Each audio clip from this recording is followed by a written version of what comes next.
Honourable gentleman if my reply was too opaque, but I thought I indicated in an earlier reply that the House, in the motion that it had supported, had endorsed the approach to indicative votes which we are now taking. It is a discrete process. It is separate from and different to the processes that have been adopted thus far. And all sorts of arguments and explanations have been given as to why we're in this process, with the House taking control of the process, and I don't need to revisit those.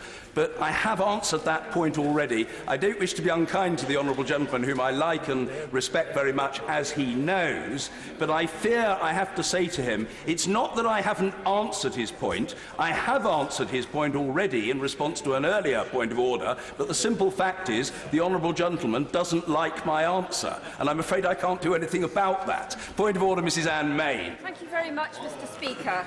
And obviously we have got the confirmatory public vote, which we are going to be debating tonight. But this House voted on a confirmatory public vote, and I believe only gathered 85 votes at the time. I'm just wondering, Mr Speaker, why that vote, which was so roundly rejected by this House, it wasn't even supported by the benches opposite. I'm just wondering, Mr Speaker, why this is worthy of having another debate today. Perhaps it should be kicked out. I hope the Honourable Lady will forgive me. I may have misheard her, but I thought she said something about 85 votes. I thought she did, but from memory, I don't have it in front of me, although I can easily find it. It won't be very difficult. I think I'm right in saying that the vote for the confirmatory public vote, the vote for a confirmatory referendum, received 268 votes and was defeated. Well, the Honourable Lady is shaking her head, but I'm trying to answer the point. I think it received 268 votes and was opposed by 295, so it was defeated. But again, if the Honourable Lady will forgive me, and even if she won't, I repeat the point that this is part of a process for which the House voted, and colleagues did so in the knowledge that a result might not be achieved on day one or even necessarily on day two, but the House wanted that process to take place. It may be, I haven't looked at the division lists and it's absolutely her right, it may be that the Honourable Lady voted against this process altogether, and I completely respect her autonomy in making that judgment, but the House chose to adopt this process, and what I have done and am doing is entirely in keeping with the spirit of that process. Confirmation. Is it further to? I'm not sure there is a further to. It is further. So the 85 I'm referring to was when the Honourable Member for Totnes brought the vote before the House, not the last vote. I'm sorry, I didn't realise that was what the Honourable Lady was saying. OK, but my point about the discrete process that we're undertaking and the level of support for that particular motion stands, and what I have tried to do, and I say this not least so that our proceedings are intelligible to those who are not members of the House but are watching, is to identify those propositions that appear to command substantial support and preferably of a cross-party nature. That is what I have done, and it does seem to me, if I may say so, that although it can't please everybody, it is quite a reasonable approach, as opposed to, for example, identifying a series of propositions which have minimal support and thinking that it will be a frightfully good sport instead to submit them to a verdict of the House again. That wouldn't seem to me a particularly constructive way in which to proceed. So I'm for a constructive approach, and I hope most of the House will agree with me that that is how we should operate. Can we now move to the main debate? And I call the Father of the House, the Right Honourable and Learned Gentleman, the Member for Rushcliffe, and he who owns motion C on the Customs Union, to address the House. Mr Kenneth Clark. Well, Mr Speaker, may I first of all say that I hope for the reputation of this House and the reputation of the political institutions of this country that we are going to achieve a majority for at least a couple of these motions this afternoon in order to reassure the public that we do know what we're doing, or we're beginning to know what we're doing, and we are capable of delivering responsible government and looking after the national interest in the present crisis. I think most honourable and right honourable members must have appreciated at the weekend how little respect the public as a whole have at the moment for their political institutions and how very low the regard is in which they hold what's going on in this House. The House has blocked the government's policy, won't vote for the withdrawal agreement. It's against that, and rather curious mixture of votes. It last week had a process and voted against the propositions before it. And if we are to avoid ludicrous deadlock, today is the day when the House has to indicate that there is a majority, there is a consensus in favour of something positive that would give some guidance to where we're going. And I'm going to give way very readily. I might when I've got going, but we've got so little time. The filibustering of the business motion means we have very little time for debate. So I am going to make an effort to be very short, and I don't think, with respect to my old friend as well as my honourable friend, I won't give way. That means that last week was understandable. People plumped a bit for what they wanted to come forward, and we spread so widely over 8 motions that nothing actually got a majority. But today, I trust, people will vote for more than one motion if they can live with more than one motion, because if we just keep plumping for our one and only solution, we'll find we're broken up. This is the process that my right honourable friend for Dorset West, I think, had in mind when he introduced this. I voted for, I think, 5 of the motions last week, and as I shall argue, I don't think they're incompatible with each other. Some are larger than others and swallow one within the other. Some are on really separate subsets of the problem. What we're all asking ourselves in this deadlock is what compromise would each and every member be prepared to accept in the national interest? Well, I'll give way to, sorry, I apologise, Honourable friend. I'll give way to my right honourable friend once, as this is his process. But I'm enormously grateful to my right honourable friend. Can I just say how very much I agree with every word he's spoken? And does he agree with me that the reason we're holding this debate today and the reason we're in this unusual process is not because we're interested in some zany constitutional theory, but because our country faces the prospect on Thursday week of leaving without a deal if this House does not come together and find some way forward. Well, the 2 of us are in complete agreement. I entirely agree with my right honourable friend, and as he quite rightly says, we must avoid no deal occurring in a fortnight's time simply because the House of Commons couldn't agree on anything by default.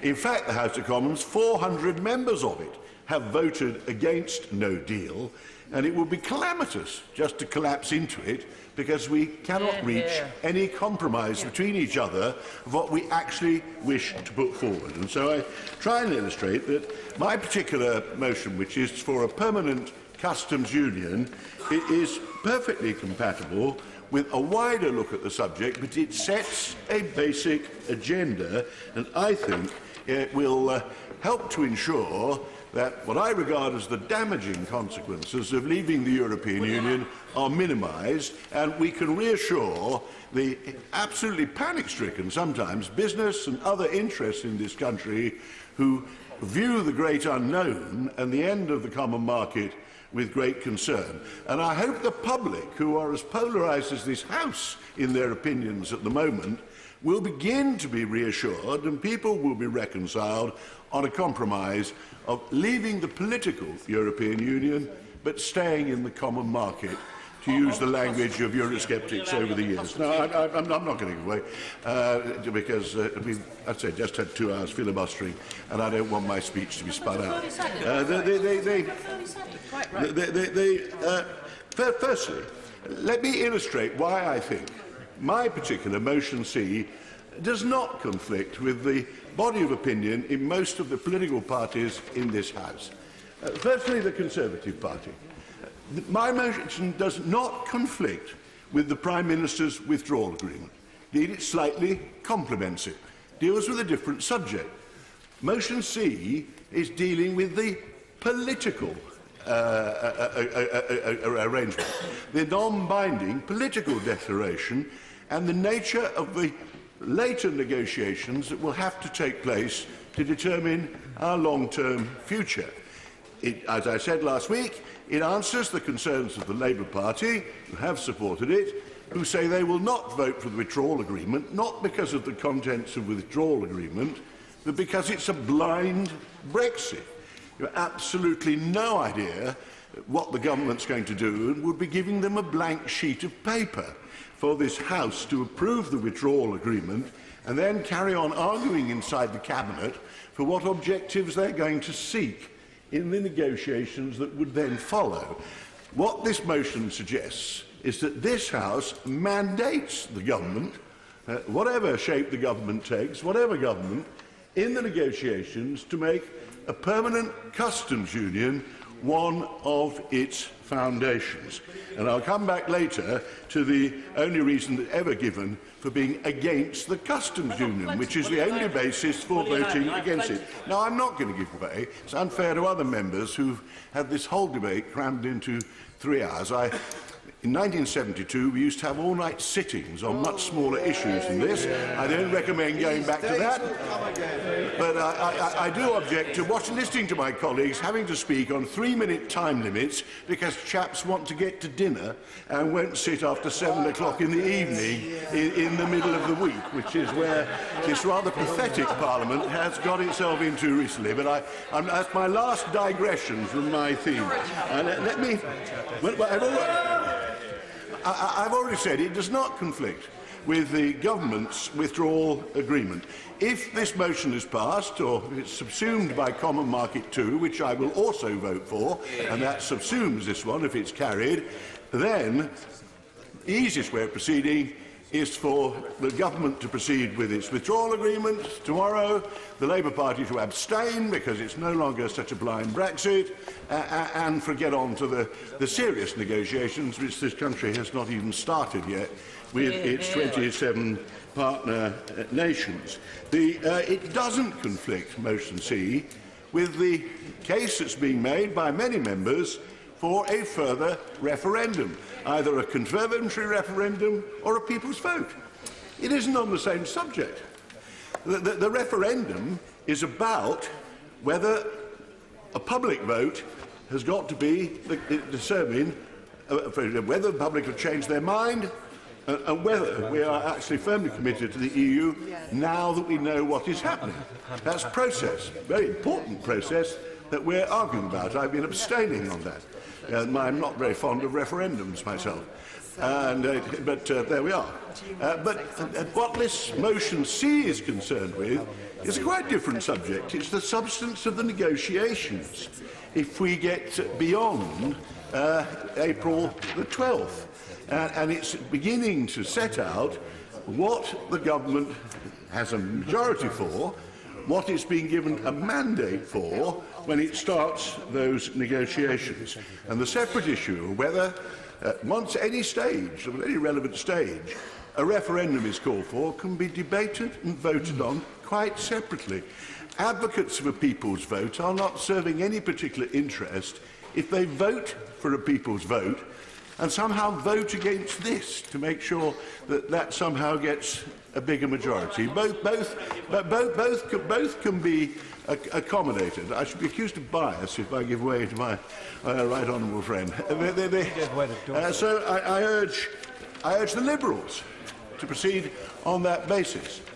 Similarly, the Scottish Nationalists.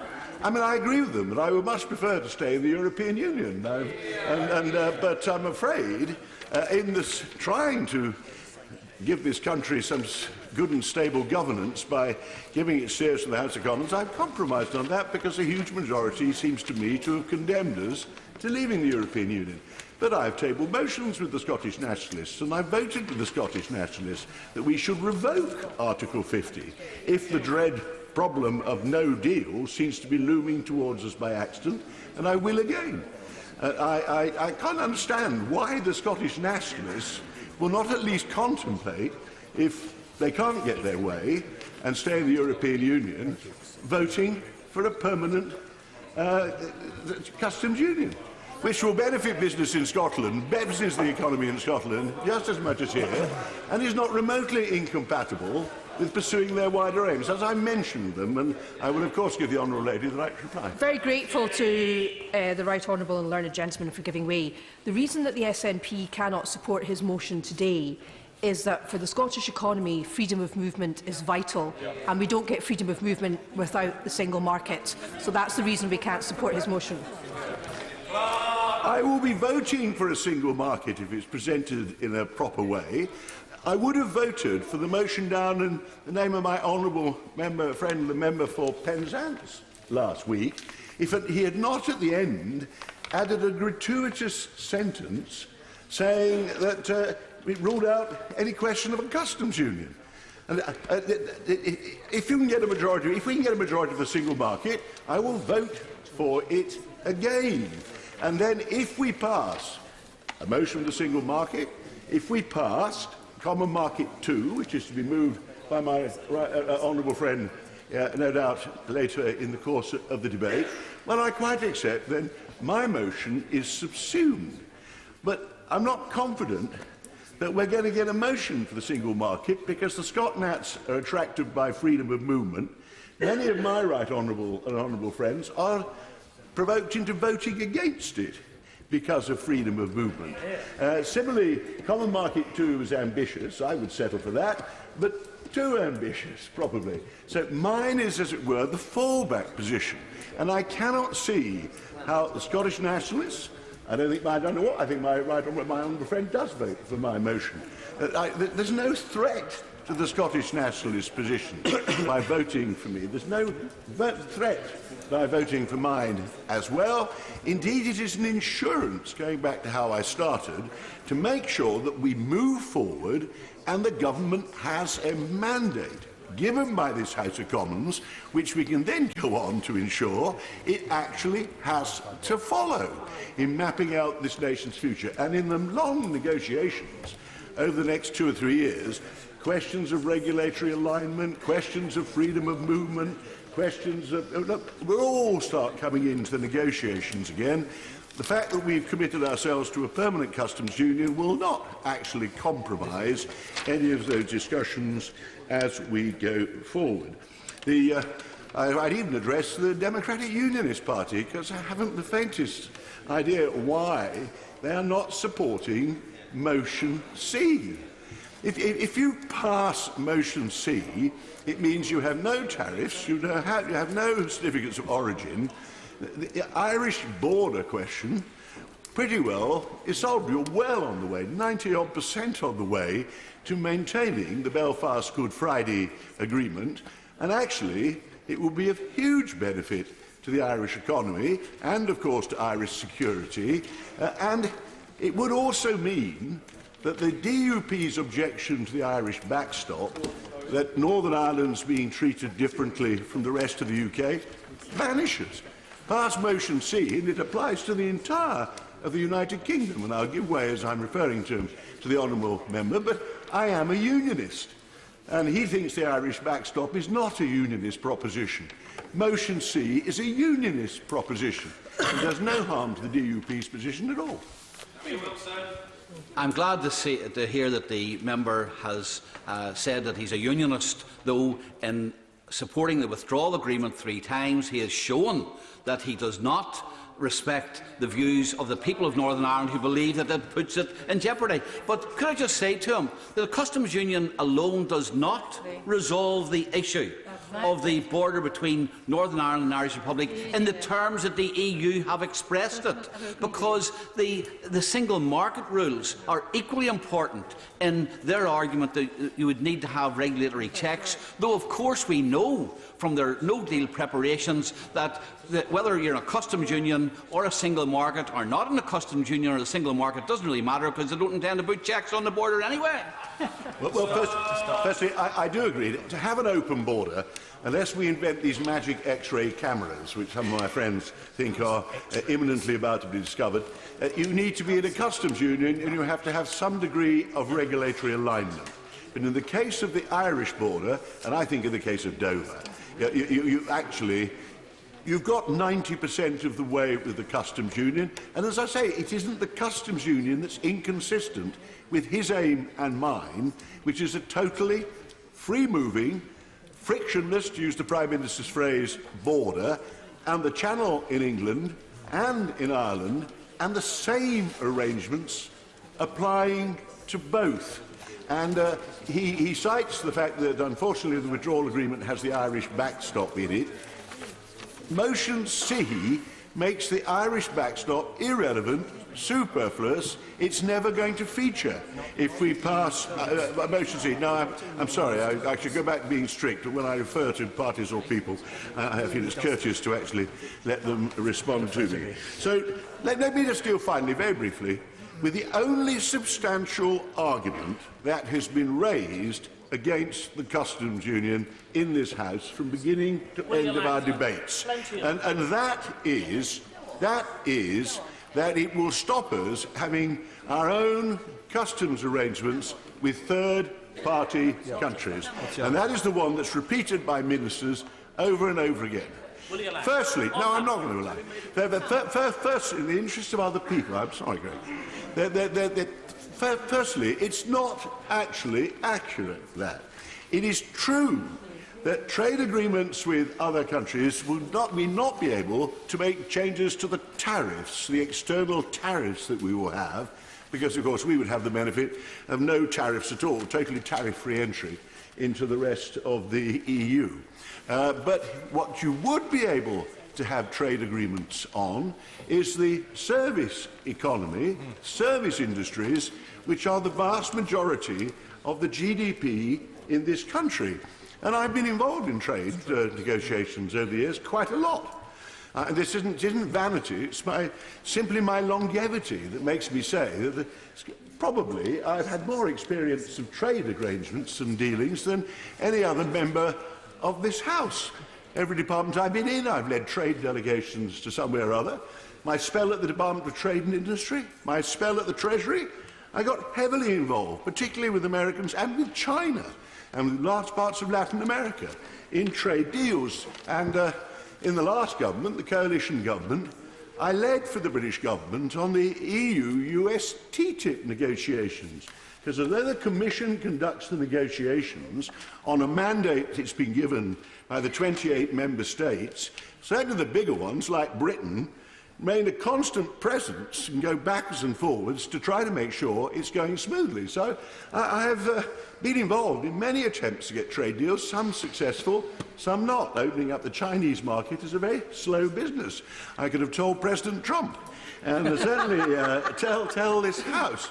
But going back to the American one, which some of my right honourable and honourable friends put great weight upon, the TTIP failed. Well, firstly, it was given that strange title, the Transatlantic Trade and Investment Partnership, because Obama's officials said you wouldn't get anything called a free trade agreement past America. It's quite a protectionist country. Certainly Congress is. And that was under Obama. And the problem with the Americans, first of all, is that what we wanted was to open up access to services. Tariffs don't matter much in European-American trade. There are vestigial tariffs. All the Europeans, including the British, quite content to abandon tariffs in both directions. They're quite small, and the auto industry on both sides of the Atlantic didn't really want their tariffs. Now, it's regulatory differences and getting regulatory equivalence or convergence that stands in the way. We wanted the Americans to open up public procurement, which they wouldn't, and anyway it's a state-by-state thing which makes it more difficult, and to open up the service sector, particularly financial services. And the lobbies in Congress are too strong to make much progress.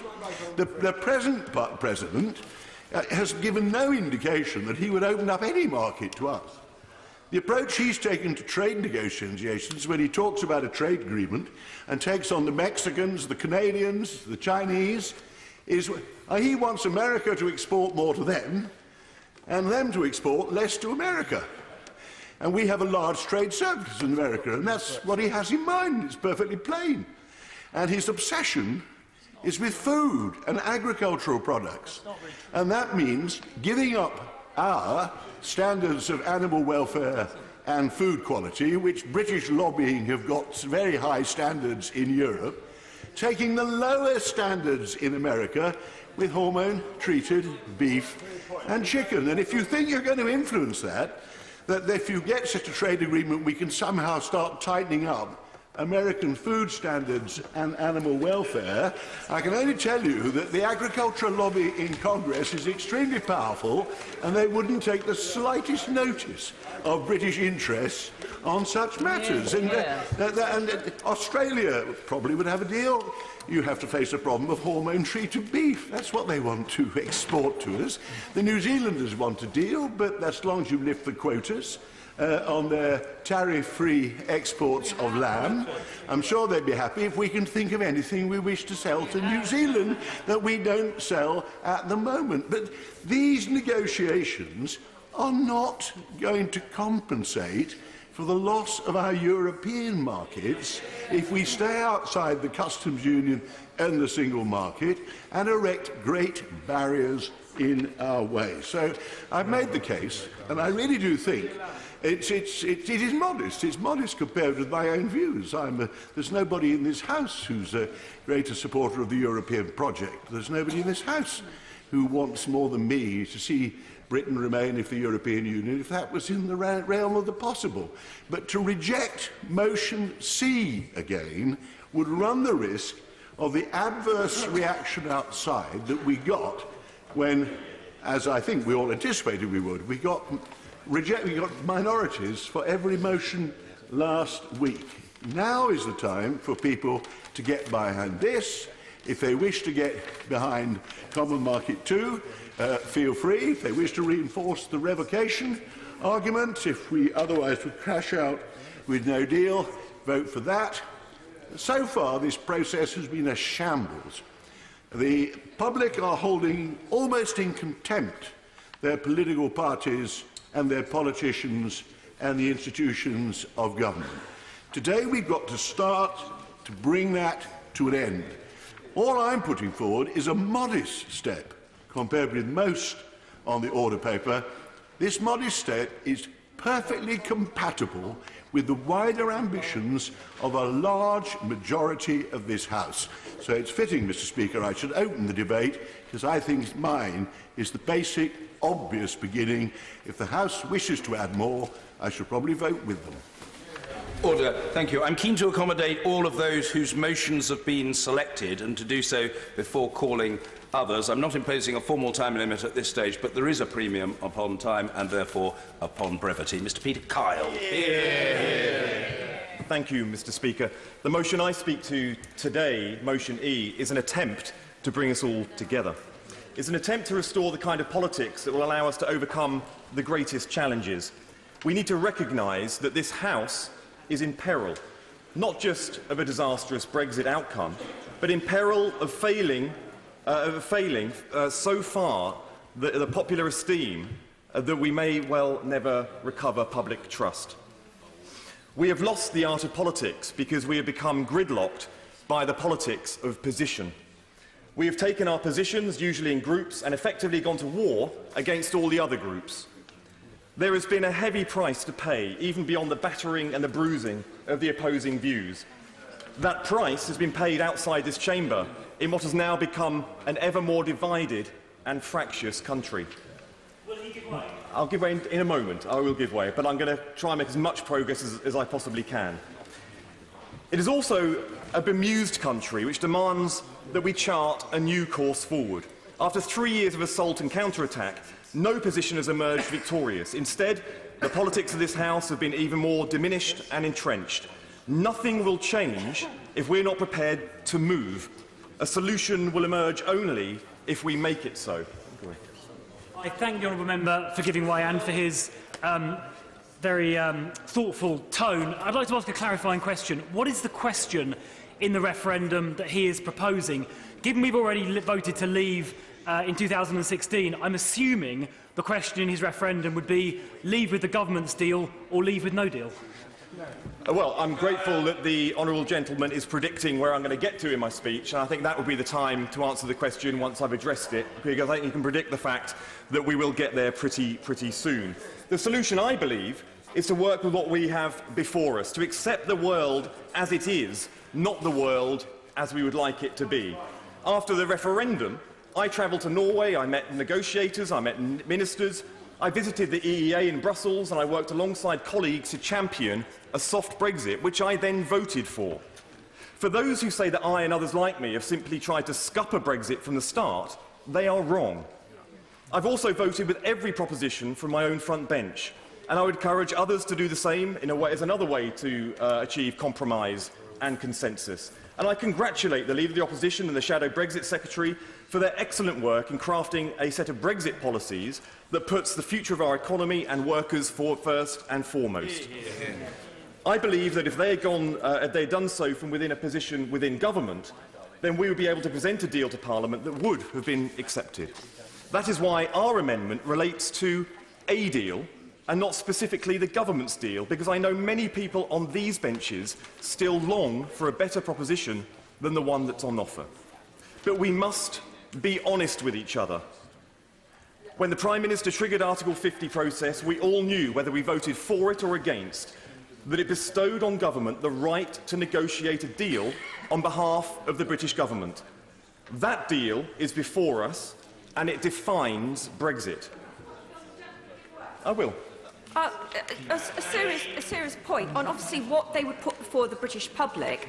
How long does he think it would take to craft a new deal? And does that mean he anticipates fighting the European elections because they need a lot of time to craft a whole new deal?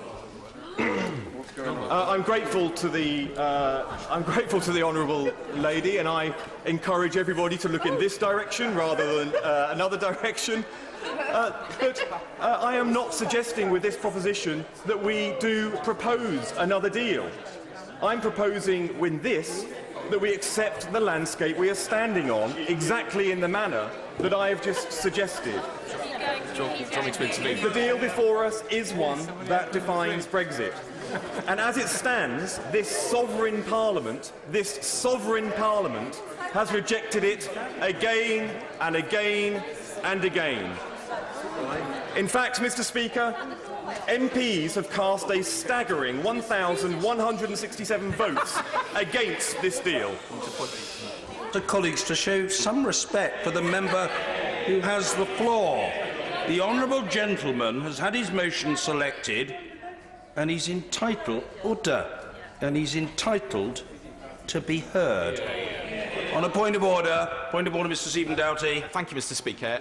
Obviously, the debate we're undergoing at the moment is of extreme importance, and it's vital that members are able to hear, particularly the speeches made by the proponents of the different motions today, as I'm sure you would agree. Obviously, there is a disturbance in the gallery, whatever the rights and wrongs of that protest. I'm sure, Mr. Speaker, you will agree that we need to ensure that the people can be heard in this debate, and that we need to ensure that the gallery is appropriately handled in order to make sure that we can proceed with the debate and the proceedings in here today. Time, I suggest we proceed. Mr. Peter Kyle. Thank you, Mr. Speaker. As it stands, this Parliament, the sovereign Parliament, has rejected this deal again and again and again. In fact, MPs have cast a staggering 1,167 votes against this deal. That's 50% more than the MPs that sit in this chamber. However, although the majority here don't like it, the fact remains that it has been signed off by every EU country, by the EU itself, and by the British Parliament. It is the only deal that is on the table. And just there, we have to accept that there is no majority for the government's deal, neither is there a majority right now for an alternative. So we have a stark choice. Do we continue the war of positions in the hope that one side will capitulate, knowing the damage it will do to our politics and to our country? Do we persist with the deadlock, or do we choose to progress? If there is no outright majority for one of the propositions, then we must do what the country is desperate for. We must compromise by bringing together two minority positions to create a majority to move forward. Of course I will. so that he might be able to collect his thoughts. And can I just say I congratulate him on speaking in the way that he is, notwithstanding some of other stuff that may be going on. In any event, would he agree with me it's really important tonight that everybody believes the people's vote, absolutely votes for a people's vote, and doesn't get distracted by... Keep on seeing Parliament as an absolute failure, delivering nothing, or we can actually put this back and actually get legal certainty. This is the only option that gives that certainty. I'm very, very grateful to the Honourable Member for Bexhill, and he has been a fantastic person to work in partnership with on this, listening to him and learning from the experiences he has and the way he has approached the votes that he has made in this place has informed the way that we move forward with compromise. But the naked truth is, Mr. Speaker, that 202 members have loyally voted for the Prime Minister's deal 3 times now. This is a principled stance. But simply repeating the same exercise will not see loyalty rewarded. I give way.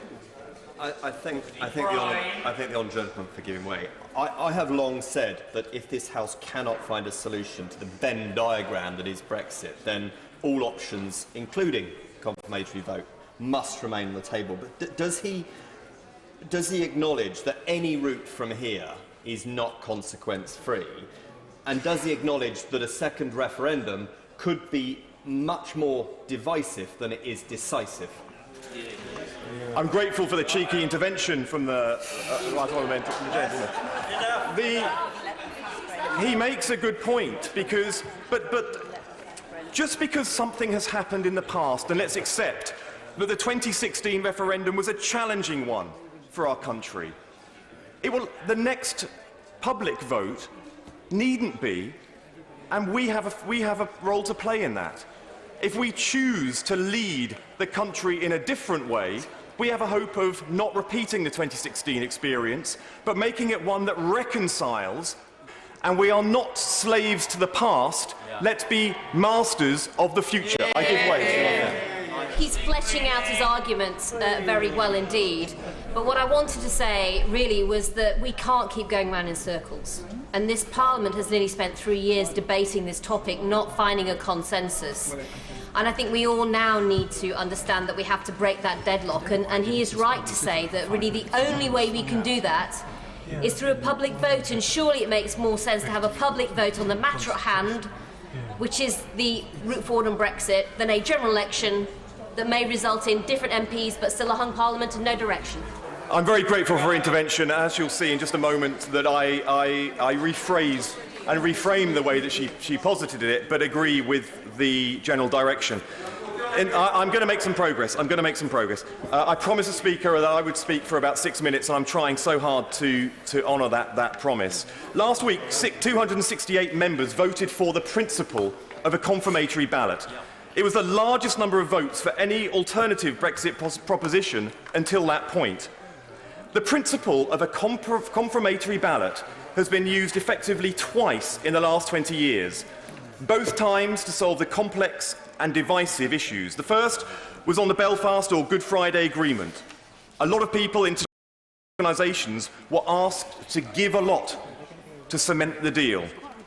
But together they gained a lot, despite sections of the Northern Irish society strongly rejecting it. The Good Friday Agreement was put to a confirmatory ballot which confirmed the deal and led to a decisive end to the arduous process and a peace that has endured to this day. I do not want to risk undoing those gains. It's another reason why we need to unlock our politics. The second instance, I'm going to make some progress, but I will allow him a bit later. A second instance was on the AV referendum in 2011. Electoral reform had been hotly contested and was a regular feature of public debate. It was also divisive within the coalition government. However, both Tory and Lib Dem parliamentarians were able to work together to legislate for it, because afterwards it would be subjected to a confirmatory public ballot. The innovation of confirmatory ballot is important because it's binding on government. Once confirmed or rejected, it doesn't even need to return to Parliament. In the case of the Good Friday Agreement, it was agreed. In the case of the AV referendum, it was rejected. But in both instances, the matter was settled instantly. as it would be in this case. No return to Parliament, no more squabbling, no best of three, no never-endum, just a definitive end to the Brexit impasse. Talking of which, I give way to the Honourable Gentleman.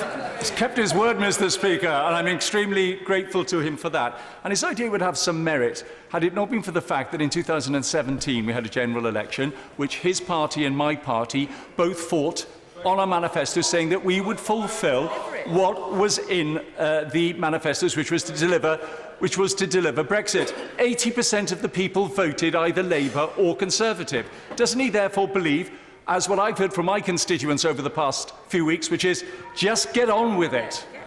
What about the rest Well, I'll just point out to the Honourable Gentleman that the manifesto was published 2.5 weeks after I agreed to stand as a Labour candidate, and the deal that we are now debating was released 1.5 years after the general election.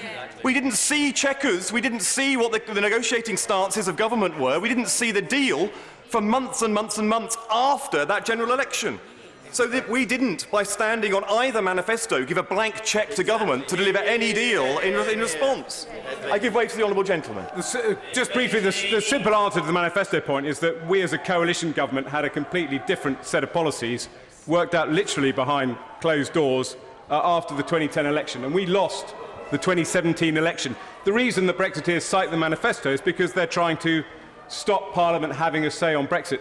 I wonder if I could ask the Honourable Gentleman, is he aware, as I read in the Times this morning, of a letter that's been sent, apparently a secret letter by 170 Conservative MPs to the Prime Minister, which they refused to publish, apparently advocating no deal, in direct contravention of a resolution passed in this House, showing a complete lack of respect? I'm very grateful I wasn't aware of the letter, but it's something that we've seen time and time again here, and we have to ask ourselves a fundamental question. Is people going to checkers behind closed doors and discussing stitch-up deals? Is people writing letters to the Prime Minister that aren't in the public domain? Is this an elitist stitch-up, or is getting Brexit out of Parliament, out of Westminster and into every community up and down our country an elitist stitch-up? One of those two is, and I believe with my heart, I'm on the right side of the argument so far. So this motion offers two benefits which members of this House cannot afford to ignore. It breaks the deadlock in Parliament, and I reassure colleagues on opposition benches that this motion makes explicit that Parliament is withholding consent for the deal until it is confirmed by the public. It cannot be said that by supporting the deal today that you're supporting the deal. Secondly, it allows us to offer a definitive end to this nightmare. It is a sign of failure that we could not resolve Brexit alone. In just one moment I shall do. It is a sign of failure that we could not resolve Brexit alone, but it is at least an honest one to admit our failure. We owe an apology to the public for the need to return to them one more time, but at least it will be only one more time. From giving way. Isn't the essence of the problem that the original referendum was not defined in terms of whether it was binding or, as the government said at the time, advisory, and as a result it has led to lots of complications. But this referendum would be clearly a final say, and therefore there will be no ambiguity, and that is what the people deserve. Good point. I'm very grateful for the intervention, and I simply couldn't agree more. This time, voters will be making decisions based on facts and not promises. They can compare the deal on offer with the one we have already. The consent they give will be an informed consent. It is time to get Brexit out of Westminster, and it is time that we can only do this by backing a compromise. If we do not back this compromise, we could be stuck here in Parliament debating this for weeks and months to come. Brexit has to be returned to the people of the United Kingdom for them to issue their final instruction. And then together we can begin the reconciliation our country so desperately needs, but which today seems so far away. Motion E makes this possible. And, Mr. Speaker, the possibility is the very art of politics. Mr. Nicholas Edward Coleridge-Bowles. Thank you very much, Mr. Speaker, and I'd like to congratulate the honourable gentleman on managing to deliver a powerful speech with a certain amount of distraction. The honourable gentleman was responsible for my defeat in his own constituency in 2005, not as the candidate, but as the campaign manager, and I've always been slightly frightened of him ever since. Now, Mr. Speaker, I find myself wondering whether it's a coincidence entirely that the people who normally sit around me on these benches are not here, given that we all know that among them are counted noted naturists. But, Mr. Speaker, it has long been a thoroughly British trait to be able to ignore pointless nakedness, and I trust that the House will now be able to return to the issue that we are discussing.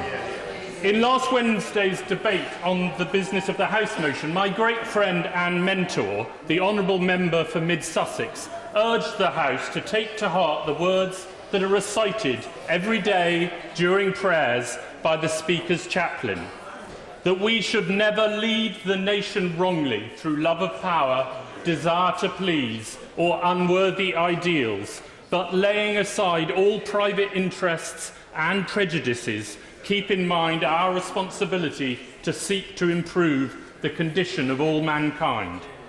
In the 9 years since I arrived in this House, there has never been a day or a debate in which this injunction has been more relevant. If by doing this a clear majority of honourable and right honourable members are able to support one of the Brexit compromises on the order paper today, the vast majority of the people we represent will breathe a deep sigh of relief. We are sent here to make the most difficult decisions on behalf of our constituents. If we vote for a compromise version of Brexit this evening, they will see that we are up to the job. I give way to the honourable lady. Friend, because he is my friend, for giving way. As he knows, I have made the case and voted for the single market and the customs union for the last almost 2 years. My difficulty with his motion is that, as it says in point 1, small paragraph 1, that it seeks to renegotiate the framework of the future relationship.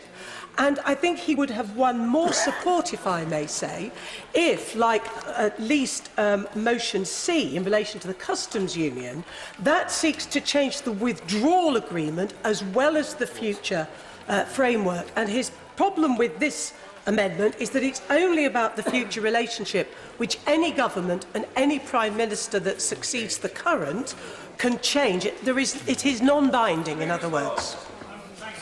And I thank my honourable friend right honourable friend for her point, but I don't actually agree. I have specifically included within my motion a provision that the political declaration, as renegotiated, should then be cemented into the Withdrawal Act, as it will come if this House votes for it, and therefore will require a majority of this House to vote to amend statute if there is to be a change. So it will not be simply a matter of a future leader of the Conservative Party being able to rip it up and renegotiate it. They will have to amend an Act of Parliament in this House, and currently there is no majority for amending it in the direction that she fears. I'm really grateful, and I do agree that the public would be relieved if we ever did come to a conclusion, but they'll be angry if we come to the wrong conclusion. And will you accept with me that his Common Market 2 would allow free movement of people? It would cost us billions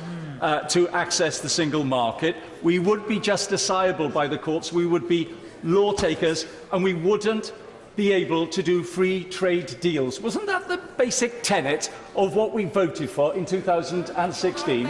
Unfortunately, my honourable friend is only right about some of those things. It is true that in normal days we would be subject to free movement, because that is the price of single market membership. And it is also true that we would have to pay over some some financial contributions, though they would be probably of the order of half of what we currently have to pay. He's not right to say that we would be justiciable by the European Court of Justice. Within the European Economic Area, which is what Common Market 2.0 proposes, you are subject to the EFTA Court, and the key thing about the EFTA Court is that there is no direct effect in its judgments. They all have to be implemented by sovereign parliaments before they take hold. So it is a substantially different relationship, one in which we would have a great deal more control. And of course, in all of the areas other than the single market, in all of the political areas of the European Union, we would be outside them altogether, and we would truly have taken back control. Now, I won't go away again. Some commentators have criticised those of us who support Common Market 2.0 for adapting our proposal in response to suggestions from other colleagues or to statements by leading figures in the EU and the EFTA states. I make no apology for this. From the start, we have wanted to bring forward a realistic and deliverable plan and give as many people as possible reasons to support it.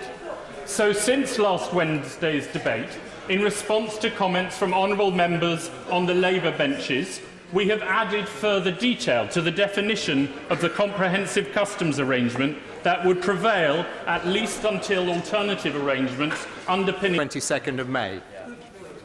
It's a very good question, and I'm very, very pleased that the honourable gentleman has asked it. If this proposal were to achieve a majority tonight, and if the government were to accept it as government policy tomorrow, which they should if this House has resolved on something by majority, then I truly believe that it would not be necessary to extend beyond the 22nd of May. Last week, the EU itself said that they were ready to renegotiate the terms of the political declaration within hours, not weeks. Within hours, not weeks. I give way to my honourable friend.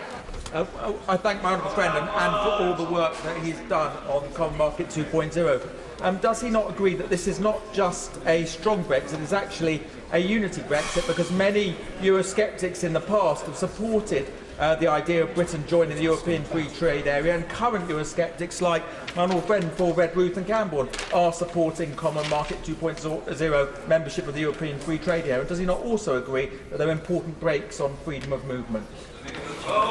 Thank you, Mr. Speaker, and I thank my honourable friend, who's been a very important ally in this cause. And he's absolutely. I'm replying to another intervention. If the honourable lady would just give me 1 moment. The honourable gentleman, my honourable friend, is absolutely right. Common Market 2.0 has attracted the support of the honourable member for Briggs and Gould, and now no Remainer he. He's been one of the most long-standing and principled Brexiters. Nevertheless, he sees the merits in a proposal which offers something to the 48% who voted Remain, as well as the 52% who voted Leave. And my honourable friend is also right to say that while free movement would apply in normal times, by joining the Common Market 2.0, we would secure a new legal right in exceptional circumstances, and I underline exceptional, to pull an emergency brake on free movement if there were major societal or economic impacts being felt by this country. That is significant. It is not true as a member of the EU, and it is a significant measure of additional control that we do not currently have. I'm happy to give way to the honourable. I thank the honourable gentleman for giving way, and this is very important because we are all compromising, or should all be compromising, across this House. But does he acknowledge, with regards to freedom of movement and immigration, that Scotland has a unique demographic situation and that we cannot compromise on freedom of movement because of its importance to the SNP and to Scotland? Will he elaborate further on that point? Hear, hear. And I thank the honourable gentleman for intervening on me. And in truth, I've been educated not just by the honourable member for East Antrim, but I also by his colleague for East Dundee and the colleague sitting next to him whose constituency name I don't remember, because I have now understood better the importance of immigration to the Scottish economy, and not just to the economy, to the Scottish society. There is an important detail about the emergency brake in Article 112 and 113 of the EEA agreement, and that is that it talks about regional impacts. and the potential for a regional application of the emergency brake that might suspend free movement. So therefore, if it were the case that there were significant societal or economic problems in, say, the south east or the east of England, but not those problems in Scotland, that then a government could bring forward a brake that only applied to the areas affected and did not apply to Scotland. That is entirely within the framework of this emergency brake.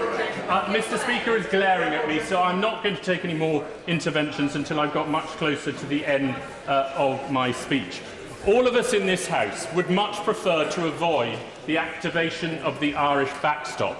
One of the great advantages of Common Market 2.0 is that it keeps all parts of the UK in the single market and in a customs arrangement with a common external tariff until alternative arrangements have been agreed with the EU.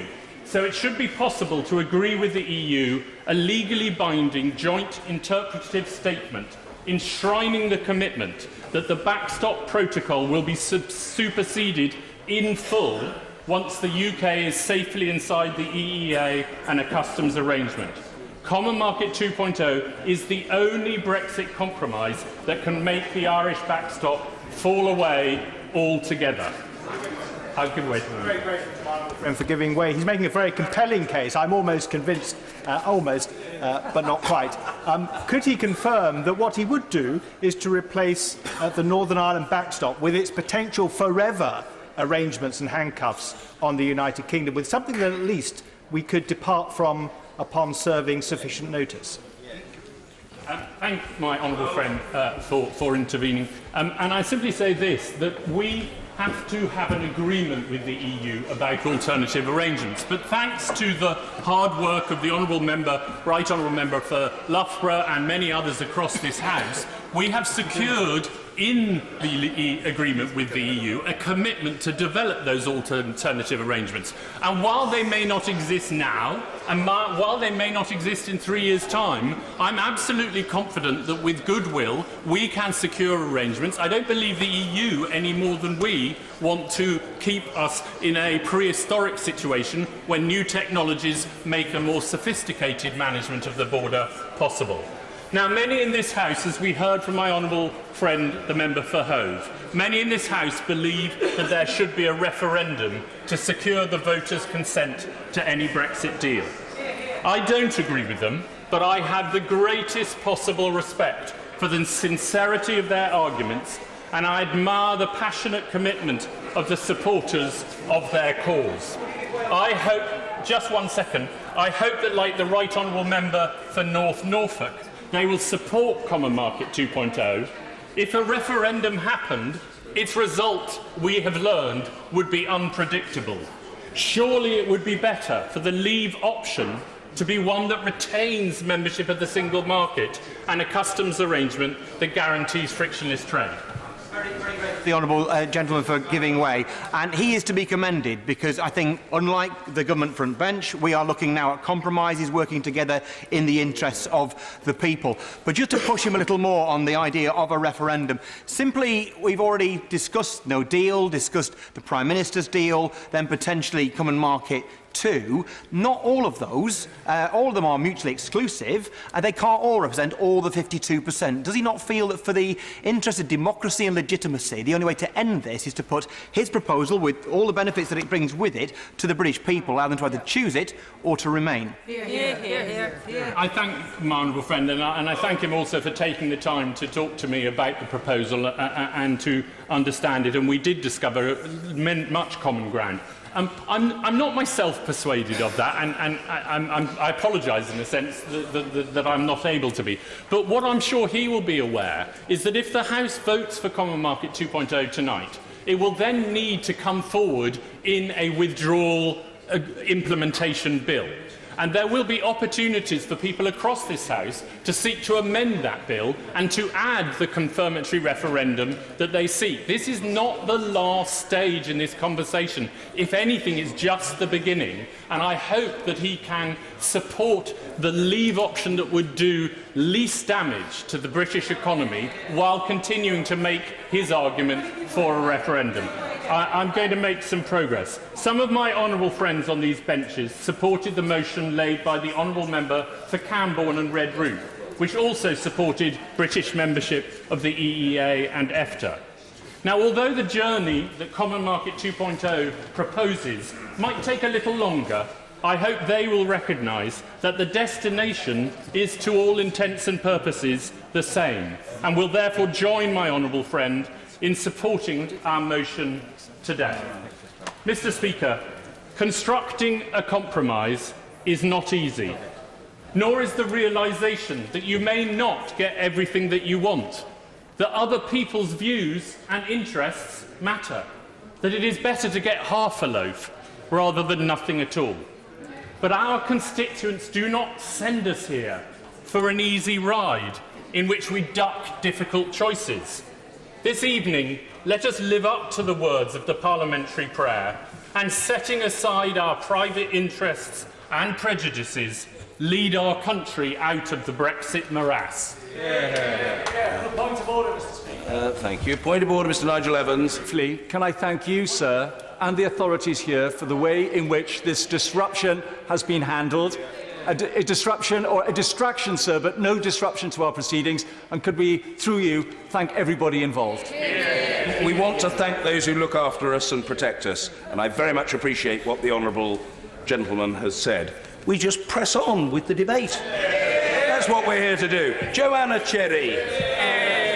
Thank you, Mr. Speaker. It's a pleasure to follow the Right Honourable and Learned Gentleman, the Father of the House, the Member for Rushcliffe, and also to follow the Honourable Member for Hove, who's become a good friend during the course of this debacle, and also the Honourable Member for Grantham and Stamford.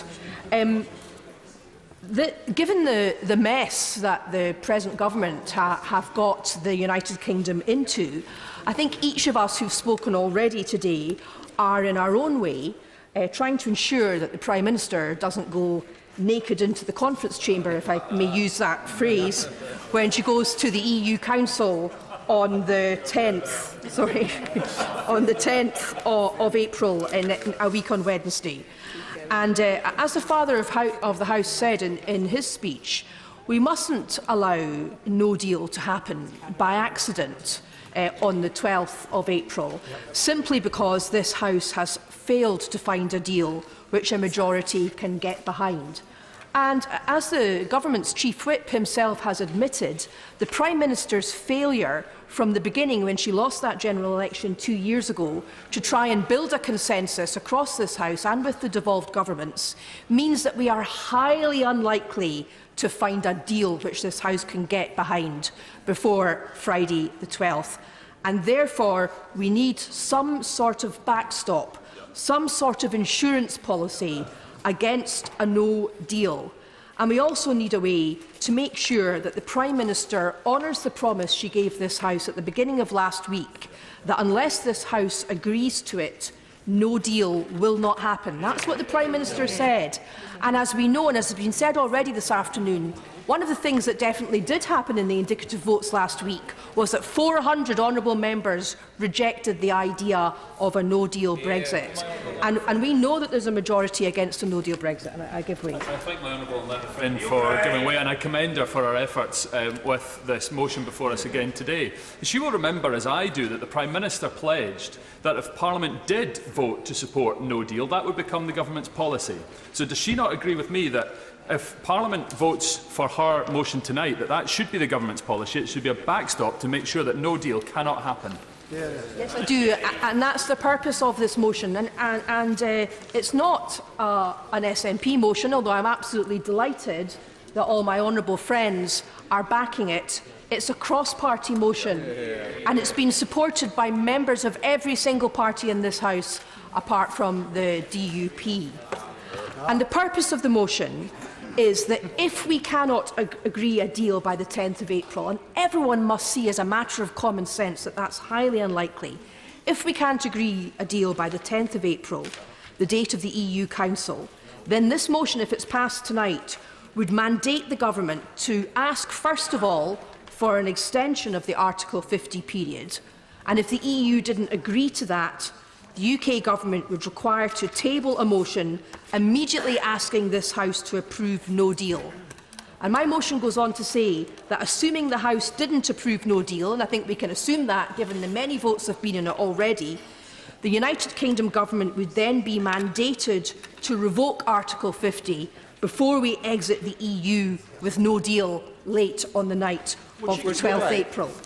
I'll give way to the Honourable I'm extremely grateful. I'm very sympathetic to the idea that we need a backstop in extremis to prevent no deal from happening. But I wondered if she could explain to us why, beyond that, she went on to introduce that level of complexity that there is later in her motion and such a prescriptive route towards doing that. Is she really wedded to that process, or is she more flexible as to how that might work in the future?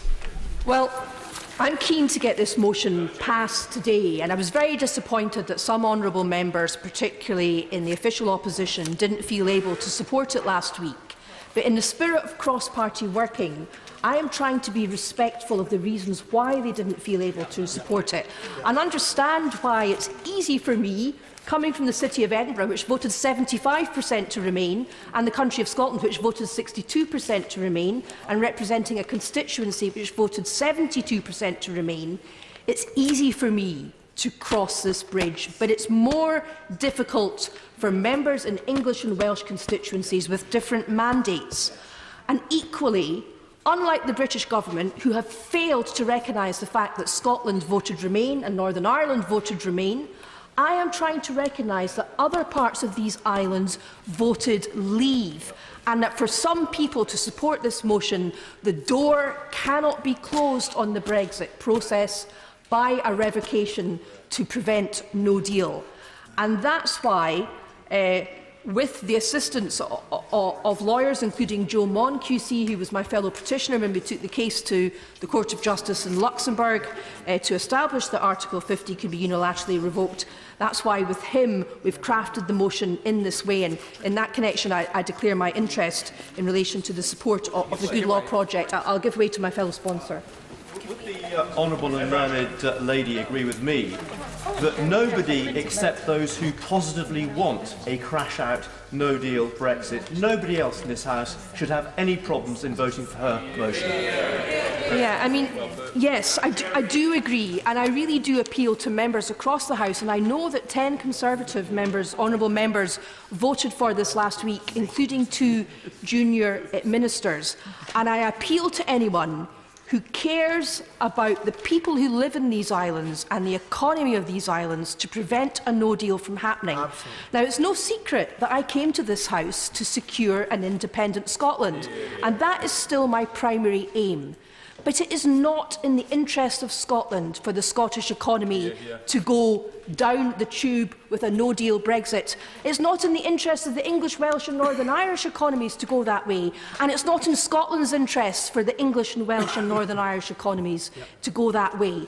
And make no mistake about it, Mr Speaker, if we crash out with no deal, it will be the jobs of ordinary, decent working people that go first. They're the sort of people who vote for the SNP, they're the sort of people who vote for the Labour Party, and we must protect them. I do give way. I thank her very much for giving way, and would she also agree that what she is doing today is supported by the 6 million people who signed the revoke petition, a matter which is being debated in Westminster Hall at this very moment? Yeah. It is, but the difference is, it is indeed, but the difference is that many of the people who signed that petition would like to see us just revoke Article 50 now, straight away, and that would be an end of the matter. I quite like to see that myself, but that's not what this motion seeks to do. This motion is about an insurance policy, using revocation as an insurance policy to support a no deal. And in order to, in respectful recognition of the fact that the issue of Brexit won't go away if we simply revoke to avoid no deal, the motion seeks to mandate the government to set up a public inquiry under the Inquiries Act within 3 months of revocation to establish whether a model of a future relationship with the EU could be found which would command a majority support in the United Kingdom. And it also says if that could be done, then another referendum would be held on the question of whether to re-trigger Article 50 and renegotiate that model. Now, I'll give way in a moment, but I just want to knock on the head at this stage a myth that is being peddled by some people that somehow, if this motion were passed, the EU would object to us revoking Article 50. That is not the case, and I think it's a misunderstanding of the judgment of the Court of Justice in Luxembourg in the Scottish case, which did not say that once you revoke Article 50, you can never issue an Article 50 notice ever again. It categorically did not say that. If you can't take that from me, then please read the judgment of the court, which I've put in my Twitter feed this afternoon. I'm going to give way to the honourable gentleman opposite. Grateful to the honourable learned lady. Would she agree with me that one of the failures of this debate in this House and beyond it is to talk about exactly what no deal is all about, what it actually means for our constituents? We talk about it in too much of a conceptual way, and we let those who actually are in favour of leaving with no deal get away without coming to the real details, whether it's agriculture, whether it's the 83 trade deals which we would be no longer part of. I absolutely agree. That has been one of the many failures of this process, that this House has not been afforded sufficient time to knock on the head the sort of misinformation peddled about the consequences of no deal. But fortunately, we have much independent research on the consequences of no deal. And you will find, Mr. Speaker, that that independent research wholly tells us that no deal would be bad for the economies of these islands, for jobs and for the living standards of people who live here. It would be to shoot ourselves in the foot and to cut off our nose to spite our face. And I give way to the honourable lady. It's not right, honourable lady, for giving way. And I'm proud to have signed her motion, and I shall be voting for it tonight. My only concern is not about the motion, but if it's passed, the consequences, because I think, like many of us right across this House, we are so concerned that whatever votes we come to, ever finds a majority, the government will simply ignore them.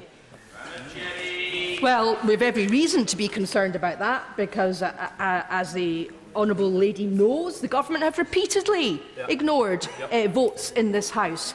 However, Mr. Speaker, if an instruction is clear and unequivocal, as this motion is, and it is ignored by the government, there will be political consequences, and we've seen that previously with a contempt motion in this House, and there could also be legal consequences.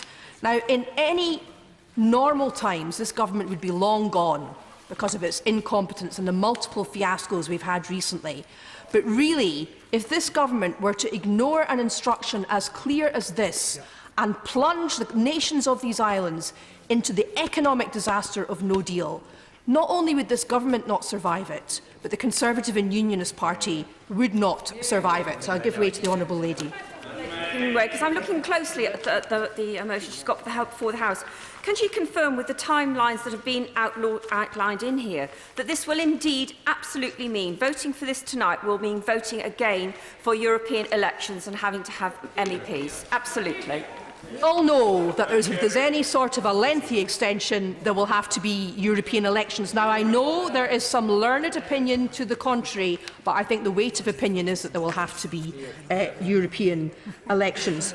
But if that, I know that's going to be difficult for some people to deal with, but if that is the consequence of preventing no deal and protecting our constituents' livelihoods, the businesses in our constituents and the jobs of our constituents, then so be it. And no responsible MP could really fail to support this motion tonight, even if there are 4 motions before us, and I'm going to vote for two of the other ones, but supporting this motion does not preclude honourable members from supporting other motions. It's not a motion about the eventual outcome.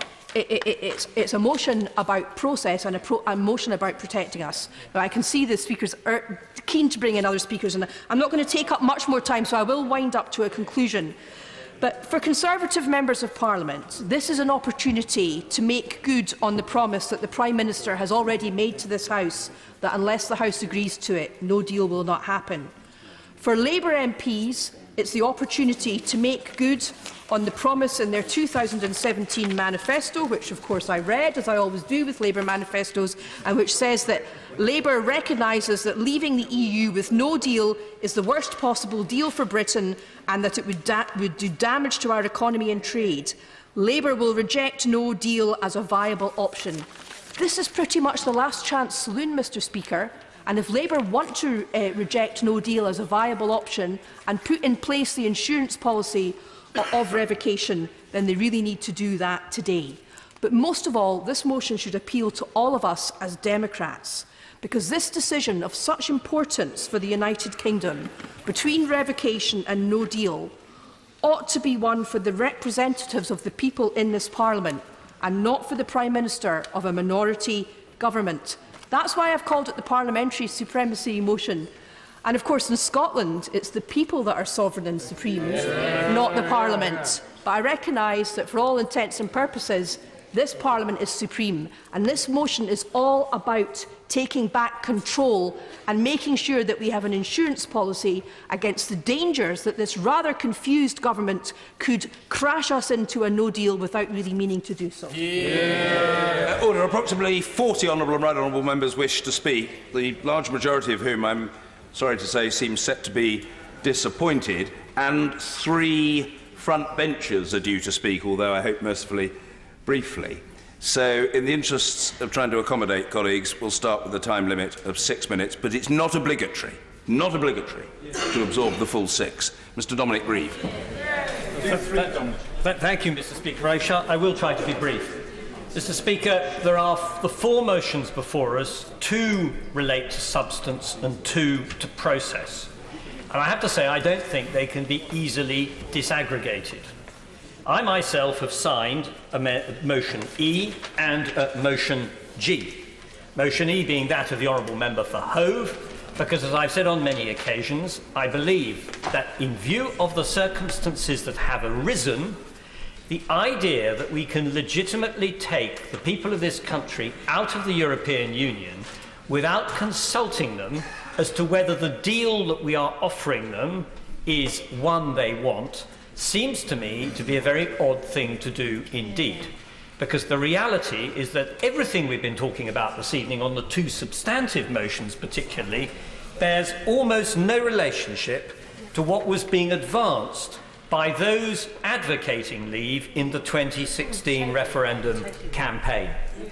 And equally, this House has said repeatedly that it does not believe in no-deal Brexit, which is why I support the amendment of the Honourable and Learned Lady, the member for Edinburgh South West, because, in my view, we have to do everything to stop it, because the evidence is overwhelming that leaving without a deal would be catastrophic. Now, I realise this is sometimes very difficult. I found myself on Friday night giving an audience the government's own figures on the administrative burden on business of leaving without a deal, which is £13 billion per annum. It may be too high, it might be too low, but it is a reasoned estimate. And finding a group of people, some of the group, who say they support my party and therefore the government, shouting liar at me.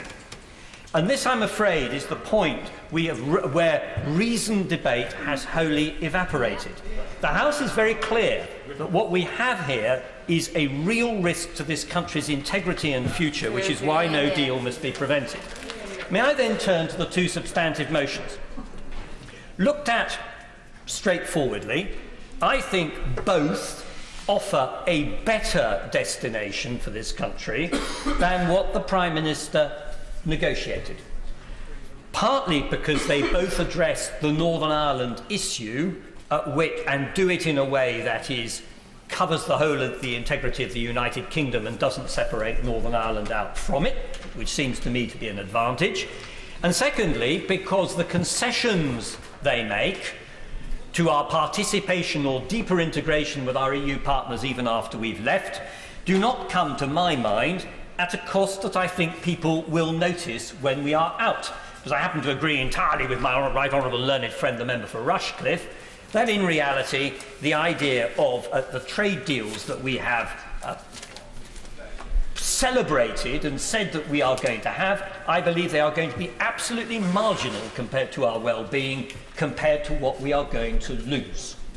So for those reasons, I look with favour on both of them, but I do have to say that they are both, as I said a moment ago, very far removed from what was being trumpeted in 2016, which unfortunately was an utterly misleading vision that the United Kingdom could have its cake and eat it, could have the benefits of membership and all the freedoms that go with not being a member. And that is the basic problem this House is going to have to grapple with. Because this evening I will not vote against the two motions, which seem to me to be of substance, which seem to me to be moving us probably in the right direction, but I am anxious about the risks of our concluding a political declaration and moving to a very limited time frame to the 22nd of May with probably no extension in order to resolve fully the issues within it to the satisfaction of this House. Firstly, I have a serious concern that that can be done, and secondly, to the satisfaction of the public, which is why I do think there is a need for a linkage between the preferred option and consulting the public. Mr. Speaker, I don't want to say any more about this this afternoon. I want to sit down and allow others to speak. But I want to emphasise my willingness to work with members of this House who have promoted both these amendments, my determination to try and bring this sorry saga to an end. But in saying that, I do want to emphasise that I think the House has got to be very careful about simply jumping on something which it thinks we can all agree with, without thinking through the consequences of the process and making sure that that process ends up satisfying the House itself and the electorate and leading to the right outcome. Dame Margaret Beckett. Mr. Speaker, I shall seek to be extremely brief because I've been fortunate enough to catch your eye before. One of the merits of last week's indicative vote process was that both the arguments for each option and also the prime concerns have become, I think, much clearer. Discussion on the proposal for a confirmatory ballot, devised by my honourable friends for Hove and for Sedgefield, revealed considerable reluctance to contemplate the longer extension and hence the delay that would be needed. I completely understand that reluctance, especially if, as may be, it would lead to the holding of Euro elections. But to me, this would be a price well worth paying for the sake of achieving the settlement that a confirmatory vote could produce, as it did with the Good Friday agreements. It also may be the price that we need to pay to allow enough scrutiny of the different options that are before us to provide the basis for a stable majority, not just a fleeting majority in this House. And as it happens, I very seriously doubt that such a longer extension can be avoided in any event. The government can only deliver either the Prime Minister's deal or any other deal when the necessary legislation passes both houses in this Parliament. This legislation is said to be ready, but as the Honourable Member for Stafford pointed out last week, the House has seen neither hide nor hair of it. I have heard that it is both long, perhaps even 100 clauses, and that it is also complex. And obviously it is an extremely significant part of this process. But whenever it's mentioned, ministers sort of speak just briefly and dismissively as if its passage is just a given thing. It'll be both brief and uncontentious. I, frankly, Mr. Speaker, rather doubt that. So it seems to me that we're likely to need a long extension anyway for a whole variety of other reasons, so why not take advantage of that reality to hold a confirmatory vote on the likely outcome of Brexit, whatever option ultimately emerges from these deliberations? Yes, of course. I thank the Honourable Lady for giving way. Right Honourable, very esteemed. Does she agree with me? I agree with what she's saying there. Does she agree with me, though, that in order to get that long extension, the EU would need to be satisfied that this House has actually taken a view for a substantive, positive vote forward. Otherwise, we could just crash out with no deal if we don't take that difficult step. I do agree that that would make it infinitely easier. I mean, myself, I think that they might be convinced of that on the basis of us wanting to hold such a vote. But I totally accept the point she's making. I think this is all based on the question of, if humanly possible, us trying to get such a deal. Well, I'm trying to be very brief, but all right. Right, Honourable Lady for giving way. This country has had half a dozen or so referendums in recent years, and we've honoured the outcome of those referendums on each occasion. But she's suggesting that we don't honour the outcome of the June 2016 referendum. Is the public not entitled, if we don't honour the outcome of that referendum, to ask why should we honour the outcome of the referendum that she is advocating or any other? I'm sorry, but I utterly reject the notion that what I'm saying does not honour the outcome of the 2016 referendum. And I'll come to the reason why I don't accept that for 1 second in a moment. It's my view, Mr. Speaker, that we should take the step of a confirmatory vote, whatever the deal or option that is finally agreed, or indeed even if none is agreed, because whatever the Honourable Gentleman may say, not one of the options before this House tonight or over these weeks was on the ballot paper in 2016. Not one of them, including the Prime Minister's deal.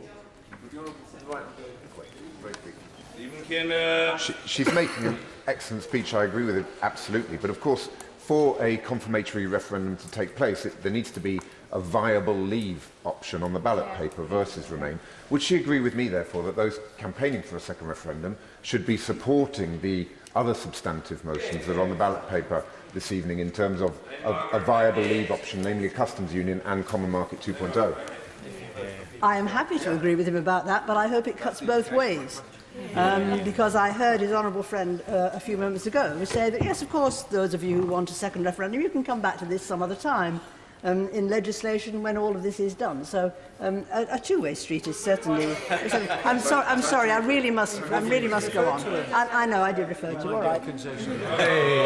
I'll be very brief, but I just want to reassure of one thing. Last Wednesday, I abstained on her motion, and I will abstain on it again tonight as a gesture of goodwill towards it. That could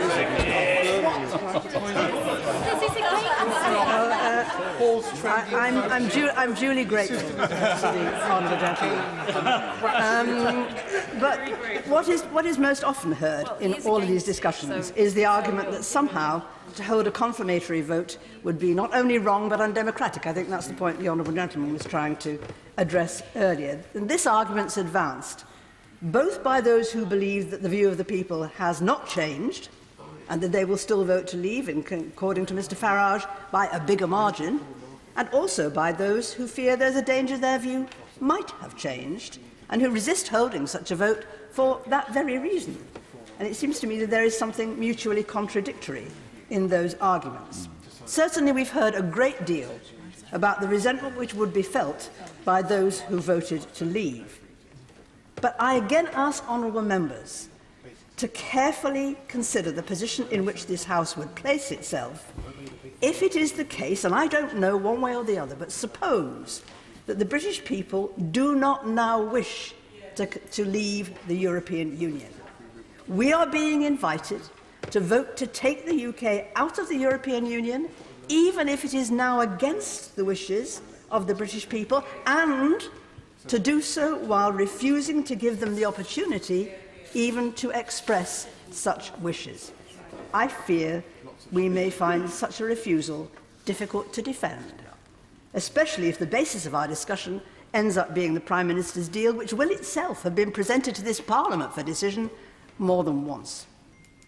There is another dangerous argument being advanced which I shall touch on. We should leave, and if we don't like it, we can always rejoin. This House knows that if we leave, we lose the special opt-outs, the Euro, the Schengen opt-out that successive governments have negotiated. Rejoining will put us in a very different place from remaining with the concessions that we have now. I accept that in a variety of ways, the alternatives proposed on today's order paper by the Right Honourable Gentleman, the Father of the House, or by others, offer advantages over the Prime Minister's proposal. I could live with any of them, apart from the option of no deal. But I repeat, none of them were before the British people 3 years ago, and for that reason, if for no other, they should be asked for their view on the reality that is before them, rather than the fantasies they were spun in 2016. You, Merriman. It's a pleasure to follow the Right Honourable Lady for Derby South. And like her, I will be voting for motion E, but I will be doing so for very different reasons to the Right Honourable Lady, and it's those reasons I want to pursue here this evening with the time I have. Mr. Speaker, I have been on the wrong side of all of the EU votes when it comes to the arithmetic, with the exception of the vote to trigger, or for the Prime Minister to trigger Article 50, where I was one of the almost 500 MPs that voted for that to occur. And since then, I have voted for the deal, the Prime Minister's deal, 3 times. I have voted for no deal as the fallback twice, and I've also voted to not to allow an extension of Article 50. And on each occasion, I have lost. And that has brought me to this place with regards to this motion right now. This motion, to me, provides the opportunity to get the Prime Minister's deal through, as much as the motion provides the opportunity for those who did not vote for Article 50 to be triggered to revoke Article 50. And I'm very willing to take my chances and put the matter to the people, because I have given up on Parliament delivering a majority for the deal that I want. And so therefore I'm left with 2 choices, Mr. Speaker. One is to find myself in meaningful vote 3029, or the other, and I say this as a former transactional lawyer working on a trading floor, the other is to look ahead and actually try and find a solution which will deliver what I want.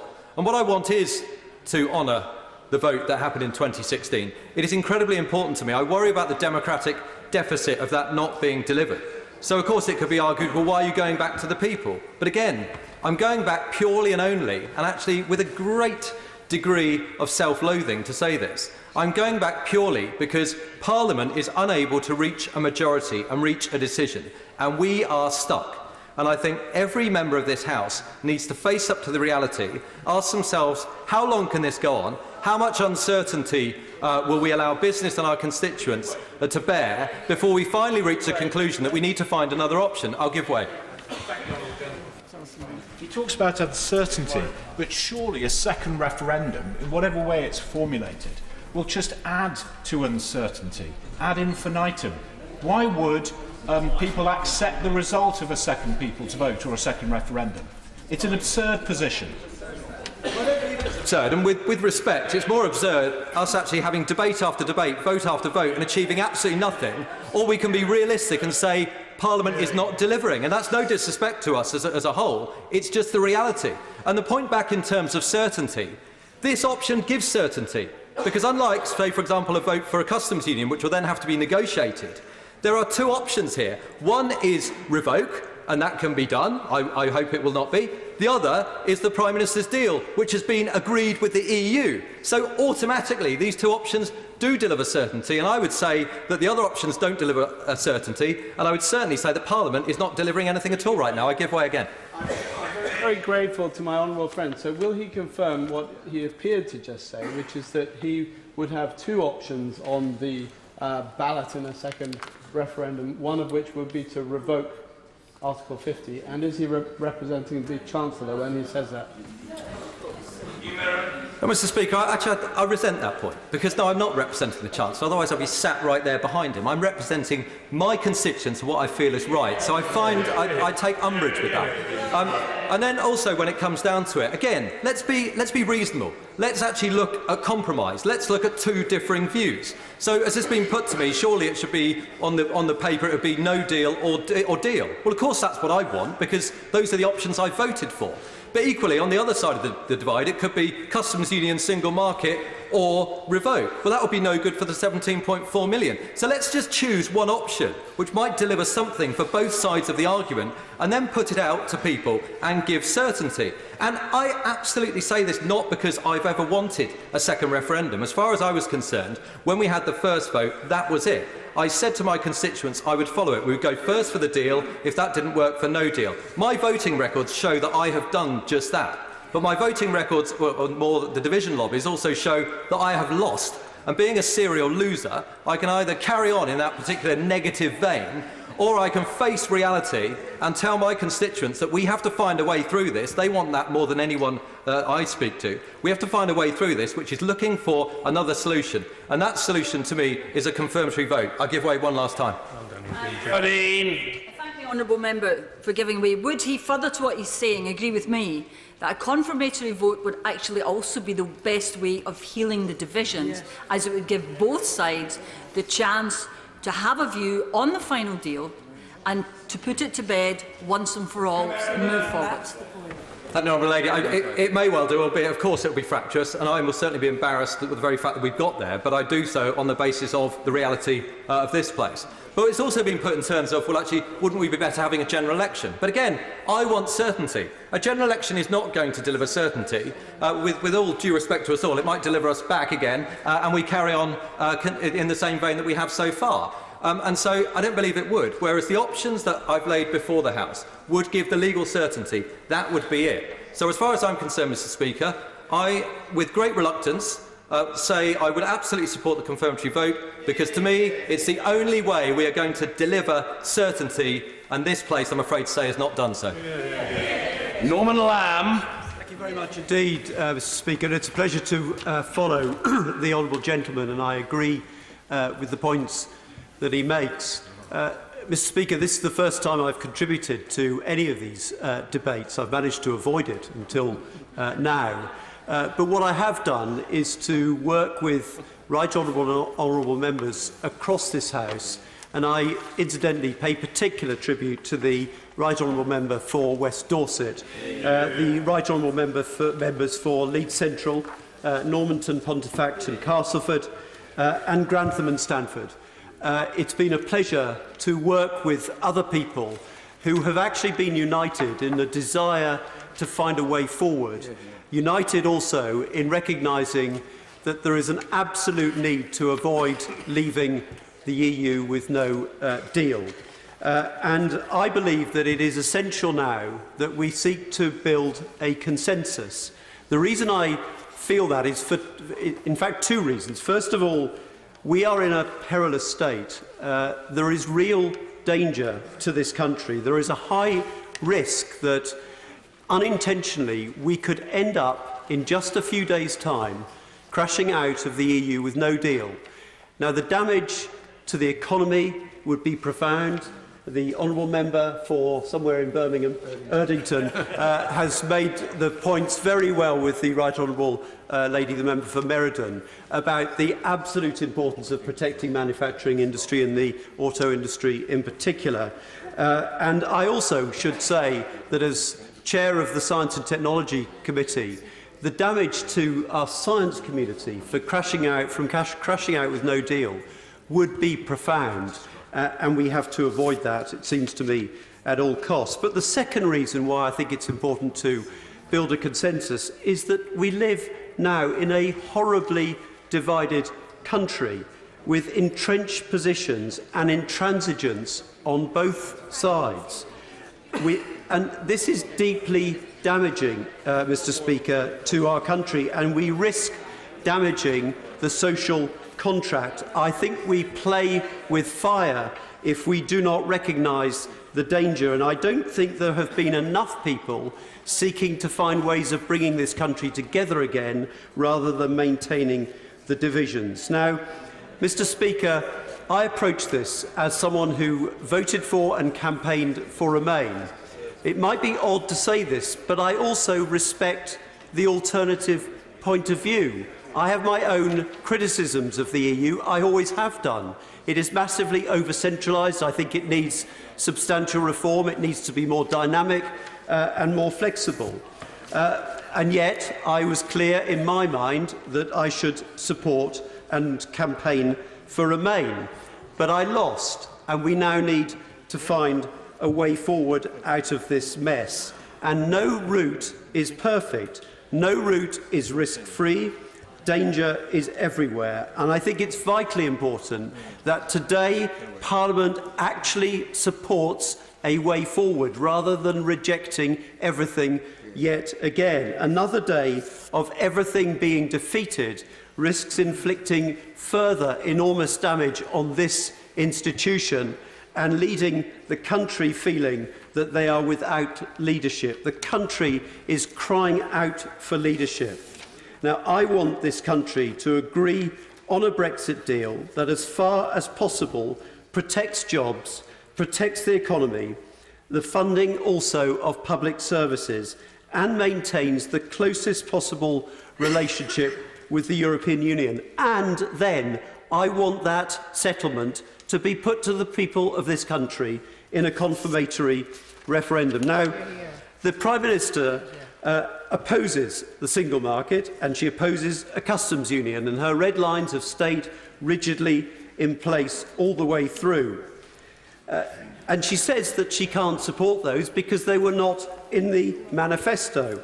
But in 2017, she failed to get a majority. And just as in the coalition, parties coming together had to make compromises. You can't get everything in your manifesto if you don't have a majority in Parliament. It necessitates compromise. And the Chief Whip of the government was absolutely right to say that the election changed everything. Yet the Prime Minister has failed to recognise that, has failed to reach out, and has stuck rigidly to red lines that are inappropriate in a balanced Parliament. So, Mr Speaker, I will vote to support a customs union, the argument put very succinctly and effectively by the Right Honourable Member for Rushcliffe. Manufacturing industry in our country demands that we remain part of the customs union, and that's why I will support it. It's not sufficient on its own, but it is a building block. I will also support Common Market 2.0. It's not perfect, but it seeks to ensure the closest possible relationship, economic relationship, protecting the economy, protecting jobs. And I would say to the people who support a confirmatory referendum, the motion calls for nothing in this House should be approved without a confirmatory referendum. But we have to agree what this House decides. And please engage in that process, come together, support a deal that protects jobs and the economy, and then put it to the British people. Brian Spellman. And it's a pleasure to follow the Right Honourable Member, who was a very good minister in the coalition government. Mr Speaker, I am very keen that the voice of the world of work should be heard in this debate today. Last week I co-chaired an industrial coalition with my honourable friend the member for Erdington, with a huge range of industries and trade organisations who evaluated the options that are actually before us, and they were going to inform how I will vote this evening. The British brand has been badly damaged, they said. Brexit has changed international perceptions of our country. The CBI and the TUC were very clear that they want Parliament to compromise, to find a way forward. No deal or a Canada-style relationship with Europe would not, in their view, be workable. They warned us that the trade we do with our near neighbours is very different from how we trade with more distant partners. Trading with Canada, for example, could necessitate the completion of up to 12 pages of custom forms, and they estimate that could cost British business an extra $2.5 billion annually. And of course that would hit the hardest, the small and medium-sized enterprises hardest of all. There are big problems, they said, with the mini extensions of Article 50, because business can't properly function on such a short-term planning cycle. The car factories in our constituencies are shut down this month in anticipation of the disruption of Brexit, and the workers have been urged to take their annual leave this month. They can't suddenly open up the factories or shunt that annual leave 3 weeks later. The SMMT would prefer an 18-month to 2-year delay on Article 50 just to give business a chance to adjust. They said we cannot keep marching up to the top of the cliff. The TUC and the CBI again made clear that the threats of a no-deal Brexit, which would put thousands of jobs at risk. I had a go at cooking that yesterday, Mr. Speaker.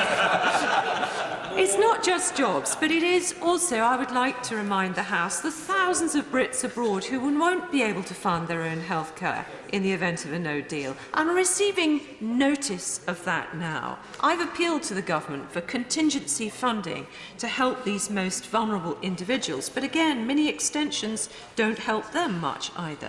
Now, I've consistently supported the Prime Minister's deal.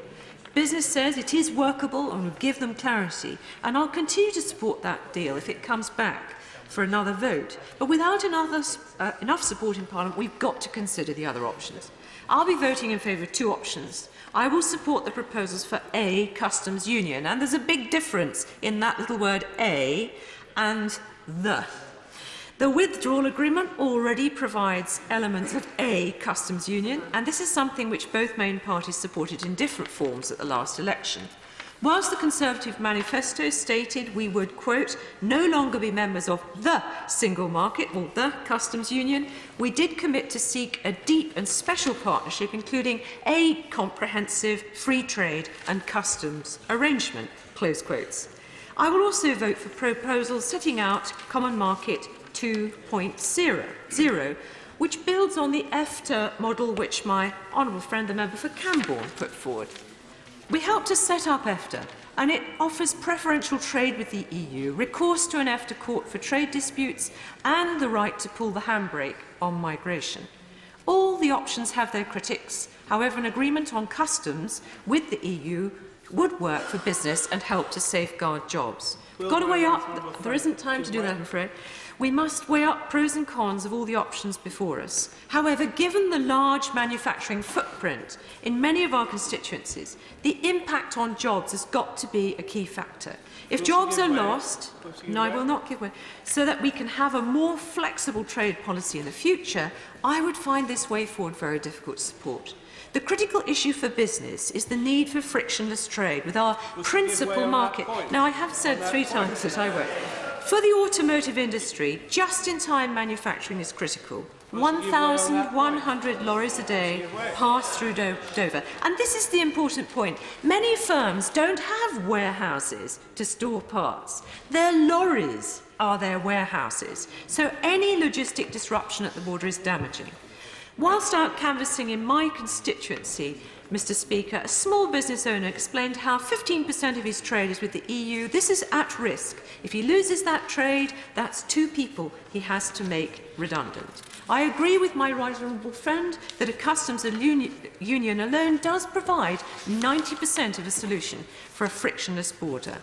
Now, people are understanding on the doorstep, but they do expect Parliament to come together now, across party, and find a compromise. You know, our children's future will depend on the quality of the compromise we seek. We mustn't let them down. These votes tonight will help shape phase 2 of the Brexit process, when we negotiate that future trading relationship. However, we cannot get to phase 2 without phase 1. This means accepting the treaty, which allows us to leave in an orderly fashion, and I urge more colleagues to do this. Mr. Barry-Sherman. Mr. Speaker, I rise to speak with great pleasure because this has been a good debate, and over the weekend when I was thinking about speaking in this debate, if I was lucky to be called, I wanted to be entirely positive. I am indeed a Labour and cooperative member of Parliament. And in my DNA there is a penchant for cooperation, and also there's something between the Right Honourable Gentleman of Rushcliffe and myself. We were both boys born in the Blitz. I was born, I think, a week before him, or on the 17th of August, on the day after the heaviest blitz of bombing from the Germans of the Second World War, and a week later. My neighbours both parents and 2 little children were killed by a German bomb. And then when I got into Parliament, the generation in 1979 were here. Many of them had fought in that war. Dennis Healy have been on the beach at Anzio. Ted Heath have been in the war. Many of that generation had fought in the war, and they were great pro-Europeans because they'd seen 2 world wars and they knew what it did to Europe, what it did to our economy, to our people, the killing, the wastage, and setting back the European economy for all those years, and political progress seemed the only way forward. And we built, those men and women, built both the United Nations, they built NATO, and they started with the Iron and Steel Community, the European, what began the beginning of Europe. And so I think we should honour them and also put this context, because I speak and intervene in this House a great deal, and I often say I'm sent down from Huddersfield to make sure that people from my town get a better standard of living, greater health, welfare and prosperity. And we can all say that, and we all believe it. But putting it in the broader context of the hallowed duty we have never to go back to what was that Europe that was so divisive and bitter, and to hold a sort of olive branch towards the Conservatives. Over the weekend I did a lot of history of the Labour Party in Europe. What a mess that is. Now, if you read who was the person who's always canonised in the Labour Party, our leader. Marx. Sorry? Marx. No, not Marx, I'm afraid. Not Marx. But I'll give you another test. He was our first Prime Minister. Do you want to have a try? Our first Prime Minister? MacDonald. And second, with the majority? Attlee. So Attlee was almost canonised. But any of you want to read about the confusion in the Labour Party over Europe, read Clement Attlee's wanting to reject Europe, and he wanted to continue expanding the trade with the colonies. But if you go through the divisions in the Labour Party on Europe, they are deep and deep in size. They mirror in part what has happened more recently in the Conservative Party. And indeed, it was only Harold Wilson, who comes from Huddersfield, but of course was never the Member of Parliament of Huddersfield, who actually called the first referendum, because he had this deep division between left and right in the party, particularly with Tony Benn. And of course, the result was we had the innovation that I much regret of bringing referendums into our country and into our constitution. And also I will be supporting all 4 of the amendments this evening, because I think this is the beginning of a process. We are in a bitter and toxic period in our House and in our country.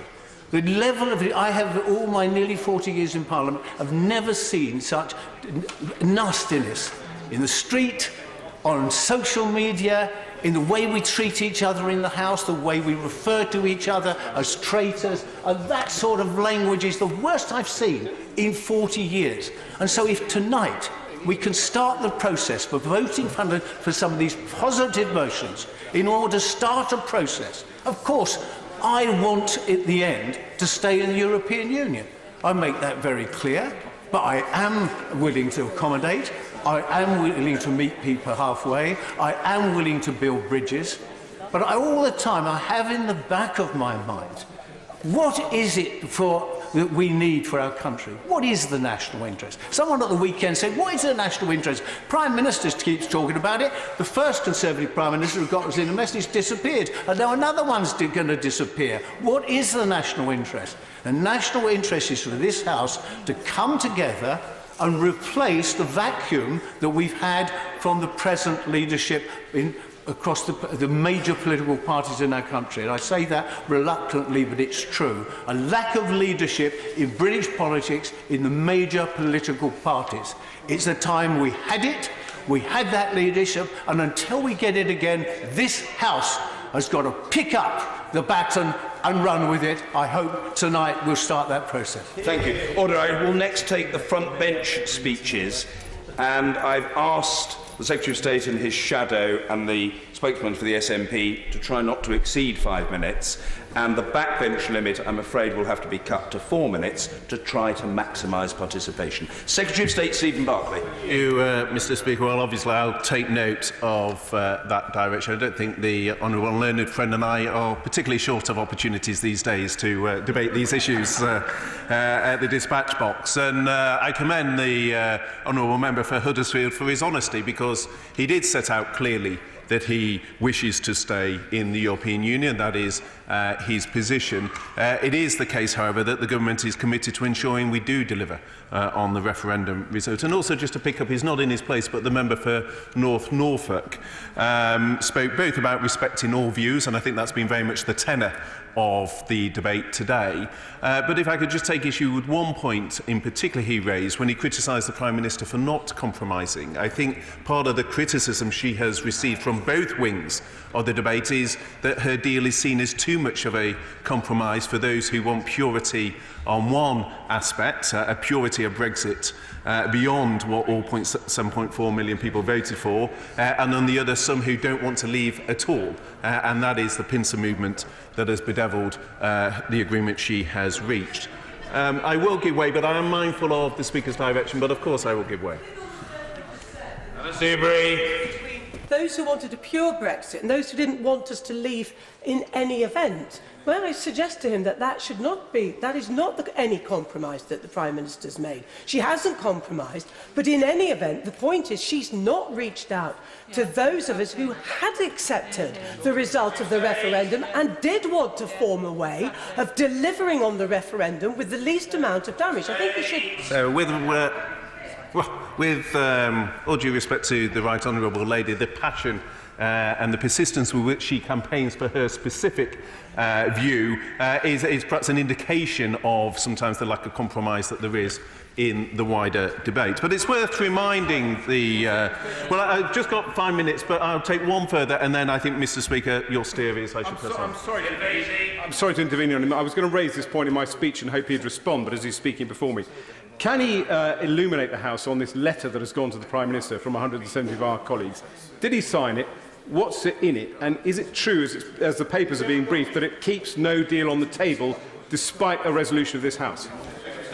Well, I think all of us as politicians are often accused of not answering questions, so let's be very specific. I haven't signed any letter of the sort to which he refers.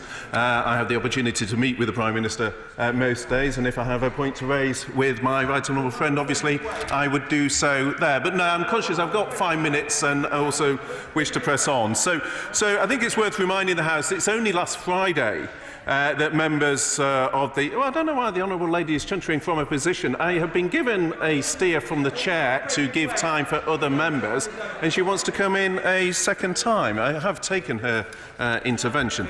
On Friday, the House voted against the withdrawal agreement, and it's worth pointing out that a number of the motions before the House require the withdrawment as part of the package.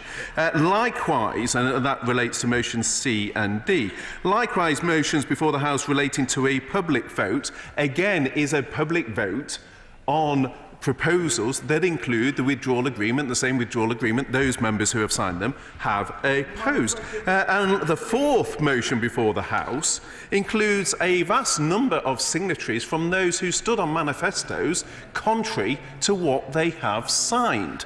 So I think, again, it points to the contradictions inherent in the approach that many have taken throughout this debate, because people are taking positions one week and then signing motions which are contrary to that the following week. Well, I've used 4 minutes of my 5, so to very quickly run through. I mean, many of these points, Mr. Speaker, were raised in the debate last Wednesday, including in terms of the permanent customs union, where the concern is giving control over our trade policy, in particular around our trade defences to EU countries over which we would have no say. And I think it is questionable why we would want to give MEPs in other countries control over our trade defences, whether that's in areas like ceramics or steel or many of the issues that are debated in this House. And my right honourable friend, the member for Fulham and Chelsea, has quite often drawn the attention of the House to, I'm pleased to see him in his place, to some of the issues I don't have time to expand on today, but he has done. Likewise, the member for East Antrim reminded the House when he intervened on the father of the House in terms of the fact that it is regulatory issues, regulatory alignment that often drives friction at the border, much more so than the debate which tends to centre on tariffs. In terms of motion D, again, this motion was debated last Wednesday, Mr Speaker, so we don't need to rehearse the arguments around the financial contributions, the accepting of freedom of movement, the alignment with EU rules, all the things which cause concern. And indeed, the Bank of England, no ardent Brexiteer he, has talked about the damage, how highly undesirable this option is because of the rule-taking element strangulating a part of our economy that pays £72 billion of tax in 2016-17, and we should be cautious in terms of the rule-taking implications for that. And indeed, in his remarks, the member for Grantham talked about an extension to the 22nd of May. I simply remind my very good friend that a point I'm sure he is aware, which is that the conclusions from the Council didn't give an automatic right to an extension to the 22nd of May, given that we passed the deadline of the 29th of March. Again, on the motion E, we debated this last week. Indeed, it was defeated by 27 votes, so the arguments on that were rehearsed. Likewise, in terms of motion D, we debated that. Again, that was to be defeated by 109 votes. So what we have really is a rehashing of a number of arguments that didn't curry favour last week. And again, many of the issues remain. A public inquiry under motion G, it's not specified for how long. Usually they're for, on average, 3 years. Are we going to subject our businesses to a further 3 years of uncertainty, followed by potentially a further vote? So what we need to do, Mr Speaker, is to give a certainty to our business community to safeguard the rights of EU citizens. That is what the House has rejected in terms of rejecting the deal. It's rejected in terms of the withdrawal agreement. And what we see today is a number of motions signed by people who just last Friday rejected the withdrawal agreement, stood on manifestos which contradict the motion before the House, and in essence are saying today to colleagues across the House, vote for a package which includes a part that they themselves rejected just a matter of days ago. Thank you, Mr Speaker. I'm glad we're resuming this indicative vote exercise, and it's been a good debate today. I think it's been a good tone and good contributions from around the House. I do recognise that no majority was found last week for any option, but I equally recognise that Parliament is trying at some speed to complete a process that the Prime Minister should have carried out 2 years ago. Can I just begin by saying a few words to all members across the House, but particularly perhaps to colleagues sitting on the benches behind me. I recognise that many members have a single preferred option and understandably want to push that option as hard and as fast and as far as possible. No one wants to stand in the way of that, but I do urge colleagues to enter the spirit of the exercise we're now engaged in, and that means supporting options other than their own preferred option in order to break the deadlock. It is important that we find a majority, if we can, this evening, if that is possible. I do recognise how difficult that can be for individual members and how they've grappled with the position they've tried to take, but I do ask them to enter it in that spirit and thank them for the approach they've taken so far. So far as the Labour position today is concerned, it will again be to support amendments that are consistent with the two credible options that we've been advancing time and again. In the first place, a close economic relationship with the EU based on a customs union and close single market alignment, and secondly, on a public vote to prevent no deal on a damaging Brexit. I'm going to come on to the customs union in a minute and I will take an intervention. On that basis, we will whip support for Amendment C, which is the customs union as a minimum in the name of the father of the House. Amendment D, Common Market 2.0 in the name of the Honourable Member for Grantham and Stamford.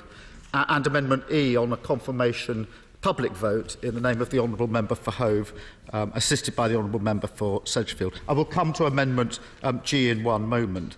So far as Amendment C is concerned, Labour has long supported a customs union.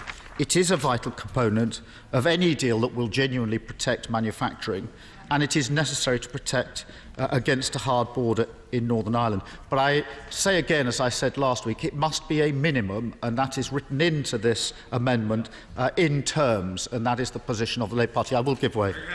Thank you for giving way. Perhaps he could, on the subject of the customs union, just to take him back a few years, and the Labour Party was wholly opposed to TTIP. I think it was before he was in the House, but nevertheless, at a time when the UK had a seat at the table, now as he's proposing it, the UK would not have a seat at the table. The EU would set our trade policy. Why is he in favour of this arrangement, particularly at a time when the United States says they want to launch trade talks with the European Union? The EU, of course, in general, has got a system of social insurance, not our system for the NHS. How does he think this is a better arrangement to defend his NHS? Well, I'm grateful for that intervention. It's a serious point, and before the Labour Party surfaced its proposition for a customs union, we had long and hard discussions with the EU about the sort of customs union that we were discussing. Not the customs union, but a customs union, and we looked at the influence that now is there for EU members and how you would devise a pillar that gave influence to a very close third party. I've stood here many times said that won't be easy, but that's why we've always said a customs union with a say, and it's not something we haven't sought to discuss with the EU, and it's very telling that when we put our proposal to the Prime Minister, the EU were very warm about the possibility of negotiating that. I take the point, but we've addressed that, I hope, in the way that we've approached a customs union. Mr Speaker, Amendment D, Labour's preference remains the approach we set out in the letter to the Prime Minister in January of this year. That is a customs union and single market alignment. But we recognise that Amendment D has a number of similarities and could deliver a close economic relationship with the EU. The amendment has been revised since the first phase of indicative votes and now includes further detail about the form of a customs arrangements envisaged, which has similarities with the approach that the Labour Party has set out. It doesn't specify that it should be permanent, which is our preferred option, but it does say that it should be at least until alternative arrangements can be found. Now, there do remain differences between our policy position and Amendment D, but the amendment would allow for close economic partnership with the EU. It is a credible proposition, and it's on that basis that we will support it this evening. I won't, because I'm trying to make some progress. Mr Speaker, as far as Amendment E is concerned, we will support this amendment tonight because at this late stage it's now clear that any Brexit deal agreed in this Parliament will need further democratic approval. That is what this amendment will do. It would put a lock around any deal this Prime Minister forces through at the 11th hour, or any revised deal that comes about at this very late stage. It would ensure that any Tory Brexit deal is subject to a referendum lock. In other words, it upholds the principle that any such deal must be confirmed by the public if we're to proceed. I do want to briefly finish by dealing with Amendment G, because I do understand the reason this is put forward, and I've had the opportunity to discuss it with the Honourable and learned member for Edinburgh and the South West. Our focus today is on the way forward, which is why we're supporting the three amendments in place. G, in a sense, is a fallback if that exercise fails, and I do therefore understand why it's put forward. We won't be voting in favour of it tonight, but we do accept that this is an issue that is going to have to be confronted by this House in due course, and I will give way on that point. I'm really extremely puzzled as to the position taken by the Labour front bench here. We all have to compromise today. I'm going to vote for motion D, and I'm on the record as having concerns about it and saying it didn't go far enough. What does he think the reaction will be of working-class voters if, by Labour front bench's failure to support this motion tonight, we crash out with no deal a week on Friday? I'm grateful for the intervention. I think as we try to find a way forward, it's important that we all adopt the right tone all the way through, and sort of throwing around what will people think of this, that and the other. We, of course, have always said we will take whatever measures are necessary to stop no deal. The exercise we're involved in at the moment is trying to break the impasse and find a way through on the indicative process. I accept if that fails, there will have to be an insurance exercise, but we're not at that stage yet. I'm not rejecting the principle. I'm not going to take another intervention, but I'm not going to stand at this dispatch box and have across the House the throwing around of allegations that you're not interested in that, you're not interested in the other. We are trying to have a different debate with a different tone, which is in a grown-up way to find a way forward. And I'm prepared to engage in that. I'm prepared to accept that the principle is one we're going to have to confront. But at the moment, our focus is on how do we break the deadlock. And if we can do that, we then move on to how we progress. If we can't, then of course we have to look at other options. That's a genuine, sincere position from someone who cares a great deal about whether we crash out without a deal. Thank you, Mr. Speaker. Ed Vasey. I'm very grateful, Mr. Speaker, and I just, I want to start with the usual mantra that, of course, I have voted for Brexit 3 times, and I have backed the Prime Minister's withdrawal agreement, but I will be supporting the Customs Union and Common Market 2.0 tonight, and I want to make it absolutely clear to anyone thinking of not supporting it that this does not preclude you supporting the withdrawal agreement should it come back as MV4. But it is quite clear that we need a plan B. The House needs to show what it is in favour of if we can't get the withdrawal agreement through. And the reason is because certain elements, sadly in my party, are hell-bent on shoving through a no deal. I read on the cover of the Times, and I apologise to the Secretary of State for putting him in the same category, this morning that 170 Conservative MPs have signed a letter to the Prime Minister, which they've kept secret from all their other colleagues, by the way, so keen are they on debate, calling for a no deal, despite Parliament's resolution. So Parliament has to vote tonight to support these measures to show that it remains in favour of a reasoned exit from the EU and not to be taken in by some of the absurd arguments that we are hearing. I have to say I am confused as to how we have got to this place 3 years after the referendum where no deal turns out to be allegedly what people voted for. And I look aghast at some colleagues who I have long admired, who have spent the last 3 years attacking the judges for daring to suggest that Parliament might have a vote on Article 50, praying in aid the manifesto which we lost on, despite having supported a coalition government for 5 years which campaigned on a manifesto that hadn't existed in 2010, berating Remainers for treating with foreign powers and then merrily going off to the Polish and Hungarian governments asking them to force a no deal on the United Kingdom. Because the fact is that too many of our colleagues have decided that they are the self-appointed interpreters of Brexit and that anything that gets in their way has to be stopped.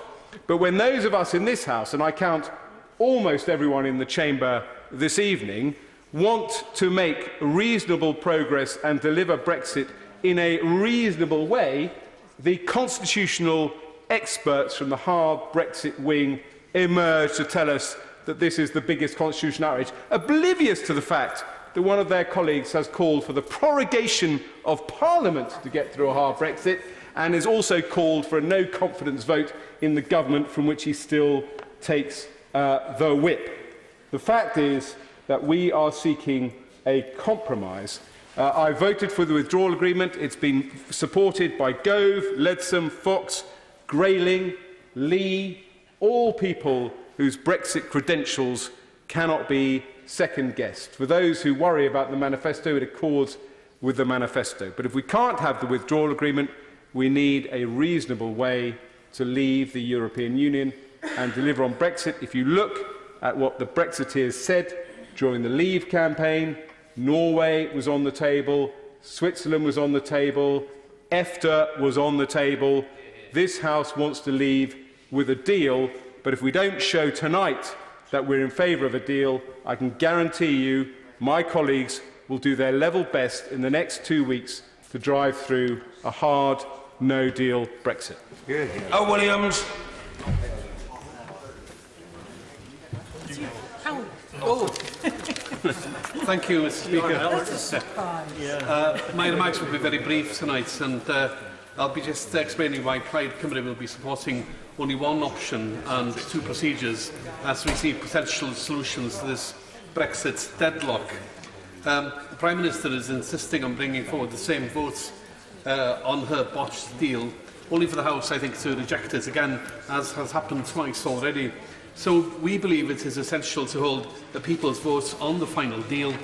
Ultimately, it must be a question of deciding between the arrangements that we know and which have worked well, though not perfectly, for several decades, and what those advocating change can devise.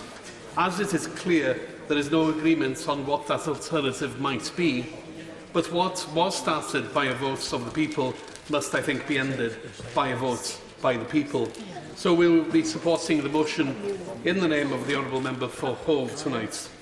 The best option for Wales is undoubtedly to remain within the European Union, with our economy heavily dependent on being able to export tariff-free to the European Union. Leaving that union would be damaging for the Welsh economy, and it is our responsibility as Plaid Cymru, the party of Wales, to mitigate this as much as we can, as much as is possible. Therefore, we will also be supporting the motion in the name of the member for Grantham and Stamford, which would continue to ensure membership of the single market and a form of customs union, protecting jobs, protecting workers' rights and protecting our economy. It is indeed strikingly similar to proposals entitled Securing Wales' Future, which we brought forward some 2 years ago, largely the fine work of our late friend Steffan Lewis AM, whose untimely death this year deprived us of a great future prospect for our politics. As I said, if this is the final position adopted, it is imperative that this too is put to a people's vote. It is essential that we have a means of protection against crashing out of the European Union with no deal at all. The first step to protect against this must be a meaningful extension of Article 50. This has to be obtained from the European Union, but were this to be refused, and I think that is unlikely, it must be up to this House to choose between no-deal Brexit, which we have already rejected, and revoking Article 50 and stopping this careering train in its tracks. Therefore, we will be supporting the amendments in the name of my friend, the Honourable and Learned Member for Edinburgh South West. Thank you. Thank you. Last speech at 4 minutes. Greg Hands. Thank you, Mr. Speaker. I'm starting off by answering my right honourable friend, the member for Rushcliffe, I think, who said he hadn't heard a single argument against a customs union. But I give him credit for staying for the whole debate, because I'm going to give him plenty.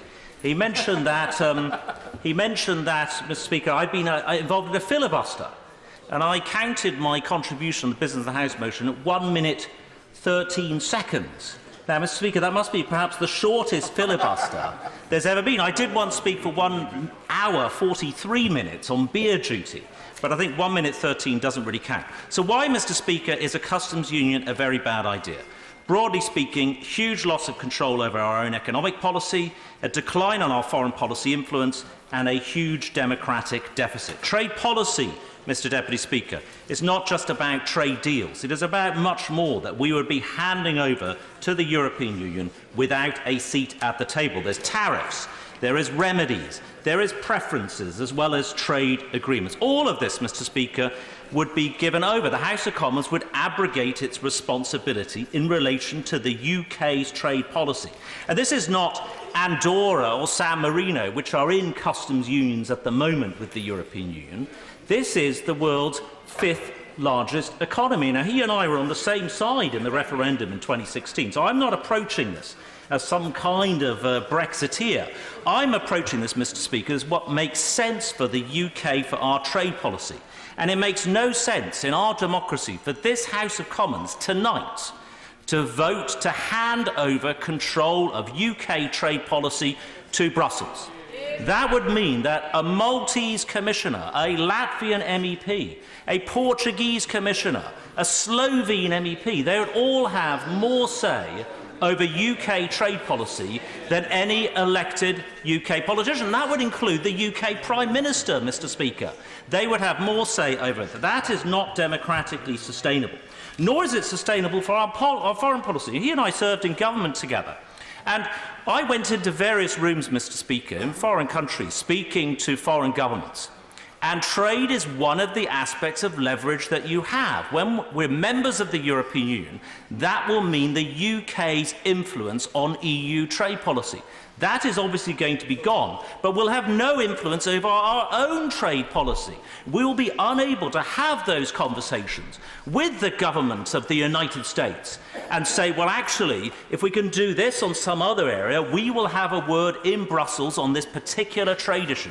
All of that will be good. Well, I'm not, because unlike my right honourable friend, I'll take an extra minute, yes. I get you an extra minute, yeah. I'm very grateful, because I didn't have time to give way to him.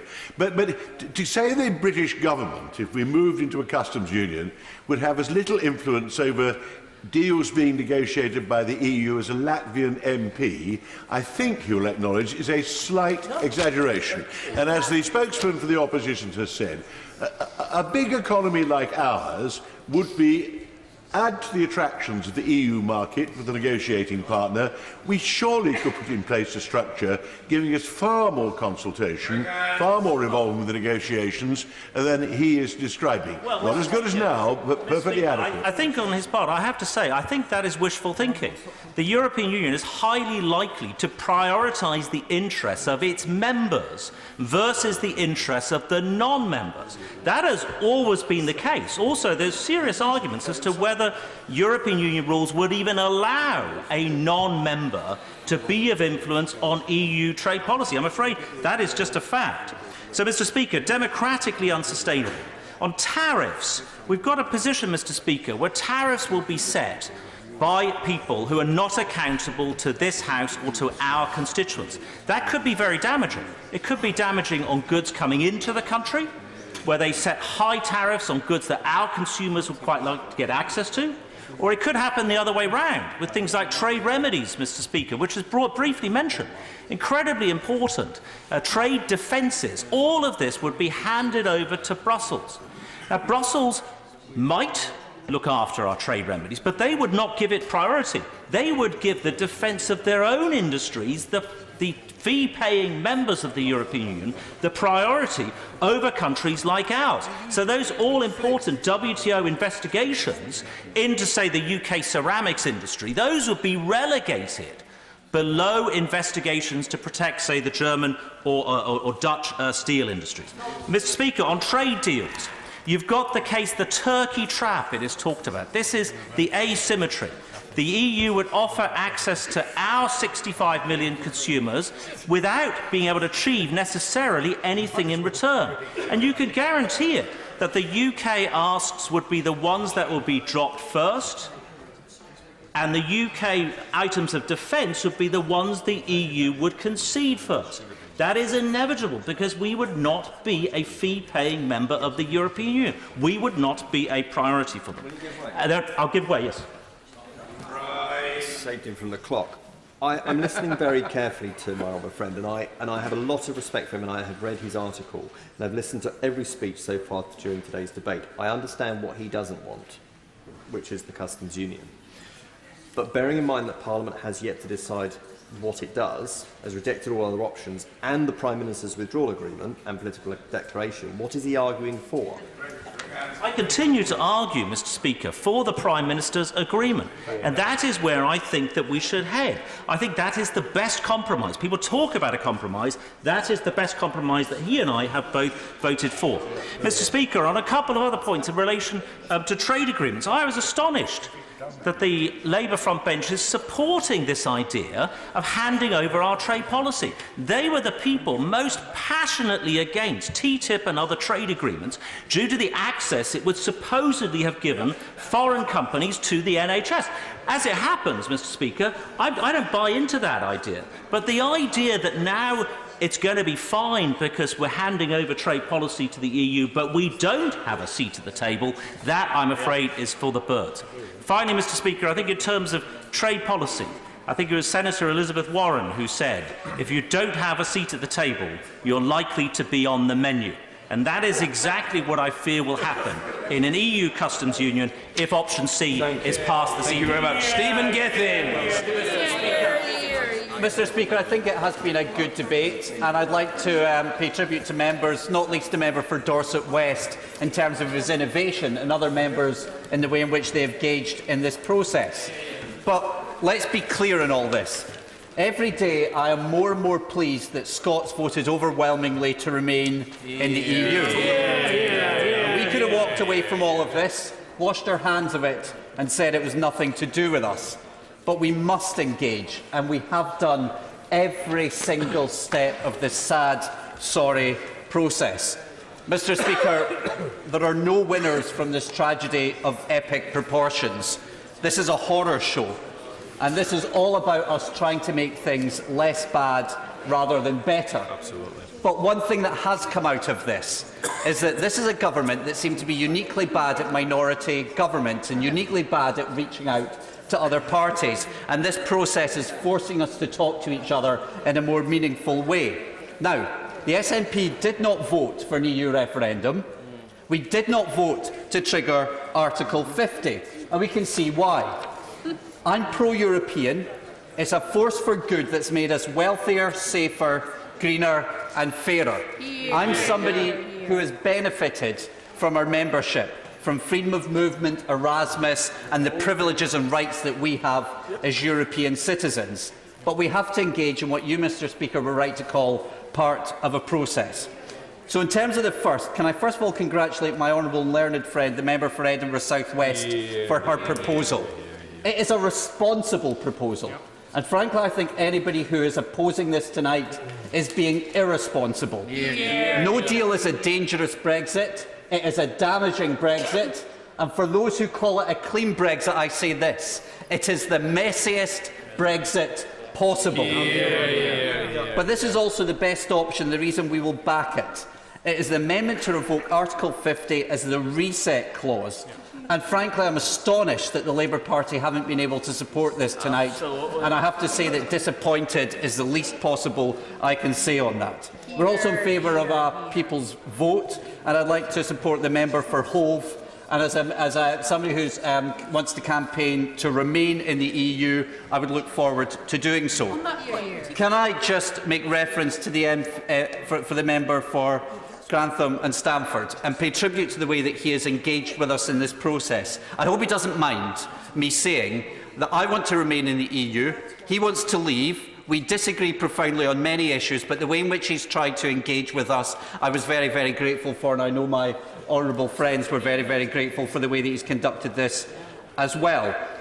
We'd like to see a referendum. I also think a long extension is the right way to take these things forward as well. But in particular reference to his reassurances around freedom of movement and the particular situation in which Scotland finds itself has been incredibly important to us, and I would like to acknowledge that. That's not a wholehearted endorsement, and as he rightly pointed out, there will be a time further down the line, hopefully, when there are amendments and other purposes to that as well. But, Mr Speaker, we can no longer be held hostage by a small band of Tory extremists on this. Now, this is not the end of the line today. This is not the end of the line. I would appeal that members support the motion in the name of my honourable friend, the member for Edinburgh South West. But in conclusion, we must find a way forward.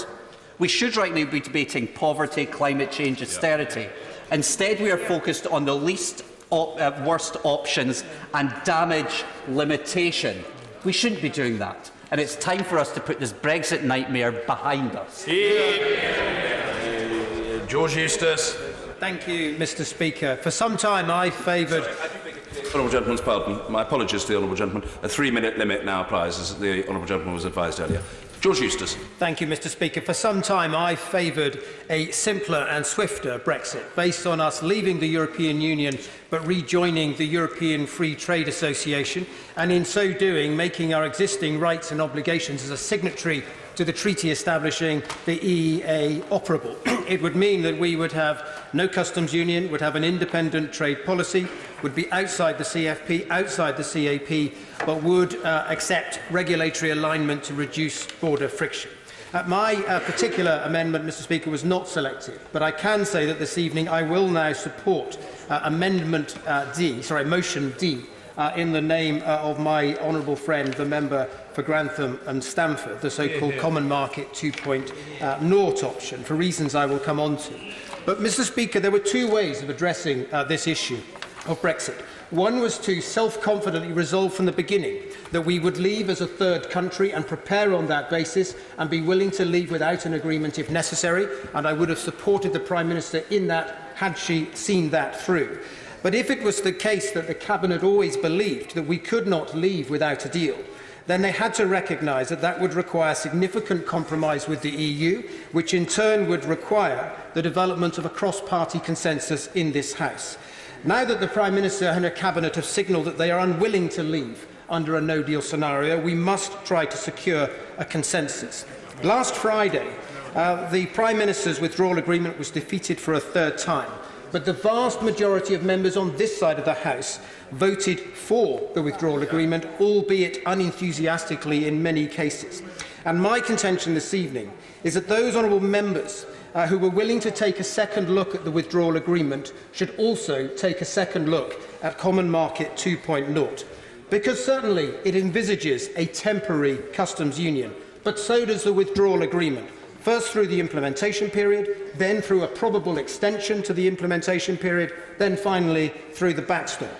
The motion also envisages some regulatory alignment through membership of EFTA and the EEA. But this would be dealt with expeditiously under this motion. Under the withdrawal agreement, the UK is already committed to align its regulations in relevant areas, and the extent to which we have border checks would be dependent on any divergence from that. So, in conclusion, Mr. Speaker, I believe that this option does provide a way to compromise, a way forward for this House. I believe it's far preferable to option C, motion C, the proposal for a customs union, which, as honourable members have pointed out, doesn't make sense for an independent country such as this. It means that we would have our commercial interests traded away in terms of getting interest for other countries, and it wouldn't solve the border issues. Thank you. Ben Bradshaw. Thank you, Mr. Speaker. While the headlines that greeted last week's indicative votes about a shambles and chaos were painfully ridiculous, given it was the first time we were given the opportunity to discuss these after 2.5 years of the government failing to get a consensus, I do think it would be helpful if we made progress today, and that, as other members have said, is going to involve all of us, not just sticking to our first preference, but voting for our second preference, and indeed any preference that we can live with. And that's certainly something I shall be doing. I shall be supporting Labour's unanimously agreed conference policy in favour of a public vote, and I am also minded to support the motion in the name of the Father of the House. But I do, and other members do, have concern about this and about the length of the extension, because what I do not want to happen is for the Prime Minister to pocket this, add it to her political declaration and take us out of the European Union on May the 22nd. I don't think that would be acceptable. I have similar concerns about the motion in the name of the Honourable Member for Grantham. It's better, it takes away all the stuff about the free movement of Labour, but it still only has a temporary customs union, and it still could be bagged by the Prime Minister, added to the political declaration, and will be out within a few weeks. I give way to the Right Honourable Member. Very grateful to the Right Honourable Member, but I hope you'll recognise that actually the only way in which the government can carry this forward, if there is a cross-party consensus, is to bring in something like the Withdrawal Act Implementation Bill, which gives his party the opportunity to seek to amend it, no doubt with much support around the House, in order to prevent the eventualities he's talking about. I very much hope that he is right, and I do take his point on that. The other point I wanted to make was absolutely to agree with my right honourable member, the member for Derby.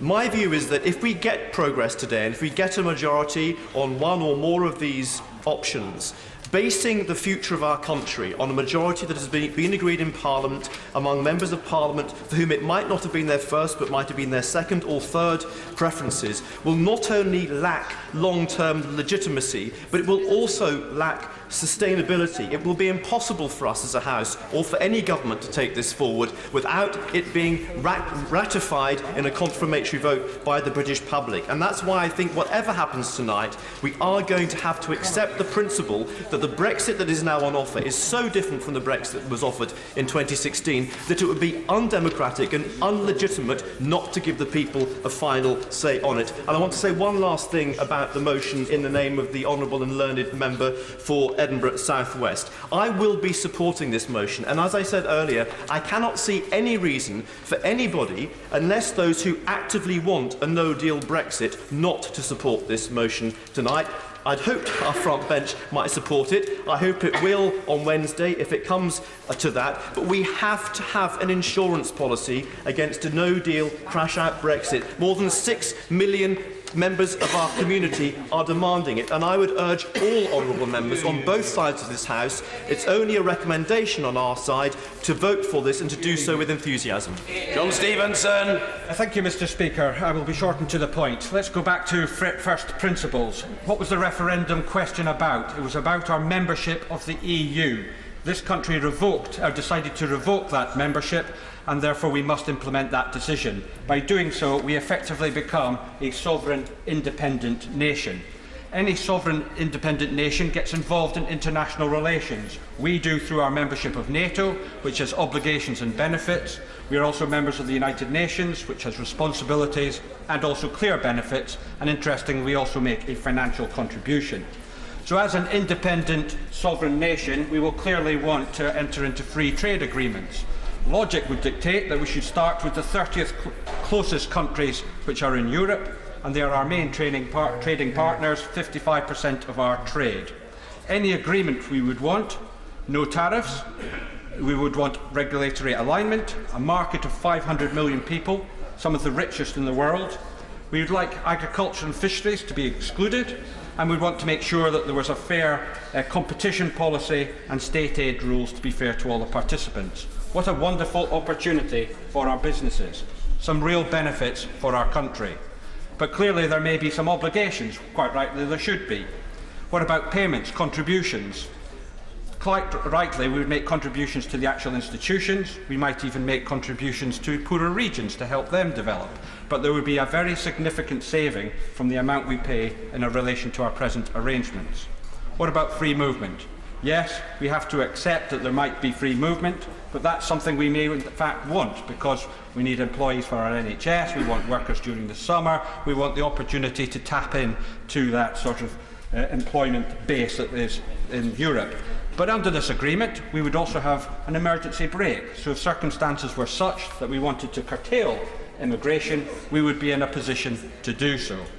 What about changing the rules? Quite clearly, under any agreement, there would have to be the ability to change rules, and we'd have to accept them. However, we could be right in at the beginning, helping to frame those rules and make sure that they were ones that we could tolerate. But interesting, as an independent sovereign nation, the only way those rules could be implemented would be through an Act of Parliament in this House. No other body could impose those rules upon us. But what if any of this is ultimately unacceptable to us?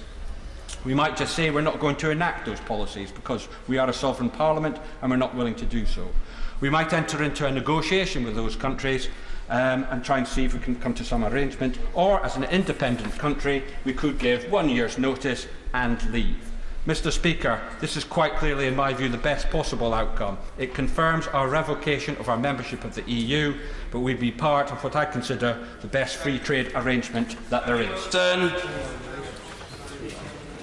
Whilst many have lauded this exercise today, I think that we've got to bear in mind that we are having a hurried discussion about a wide range of solutions, when this House at one stage even claimed that the 5 days and all of the committee scrutiny and all of the questions and all of the statements which there was to be in place of the government's proposal was not enough. And yet here we are today, and of course people would say, well, it's not their fault, it's the government's fault, but nevertheless, let's not pretend that we're going to reach a conclusion on the issues before us today with having taken any significant debate on the issue or having scrutinised the issues.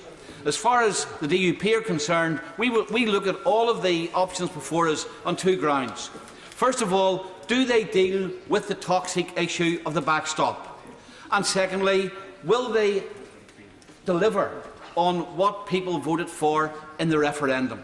And I've got to say, when I look at the options which are before us, and we've already had the exchanges in the Customs Union, the Customs Union option would still not deal in EU terms, and the terms which they have led the issues out in the withdrawal agreement would not deal with the EU's objections to the problems along the Irish border.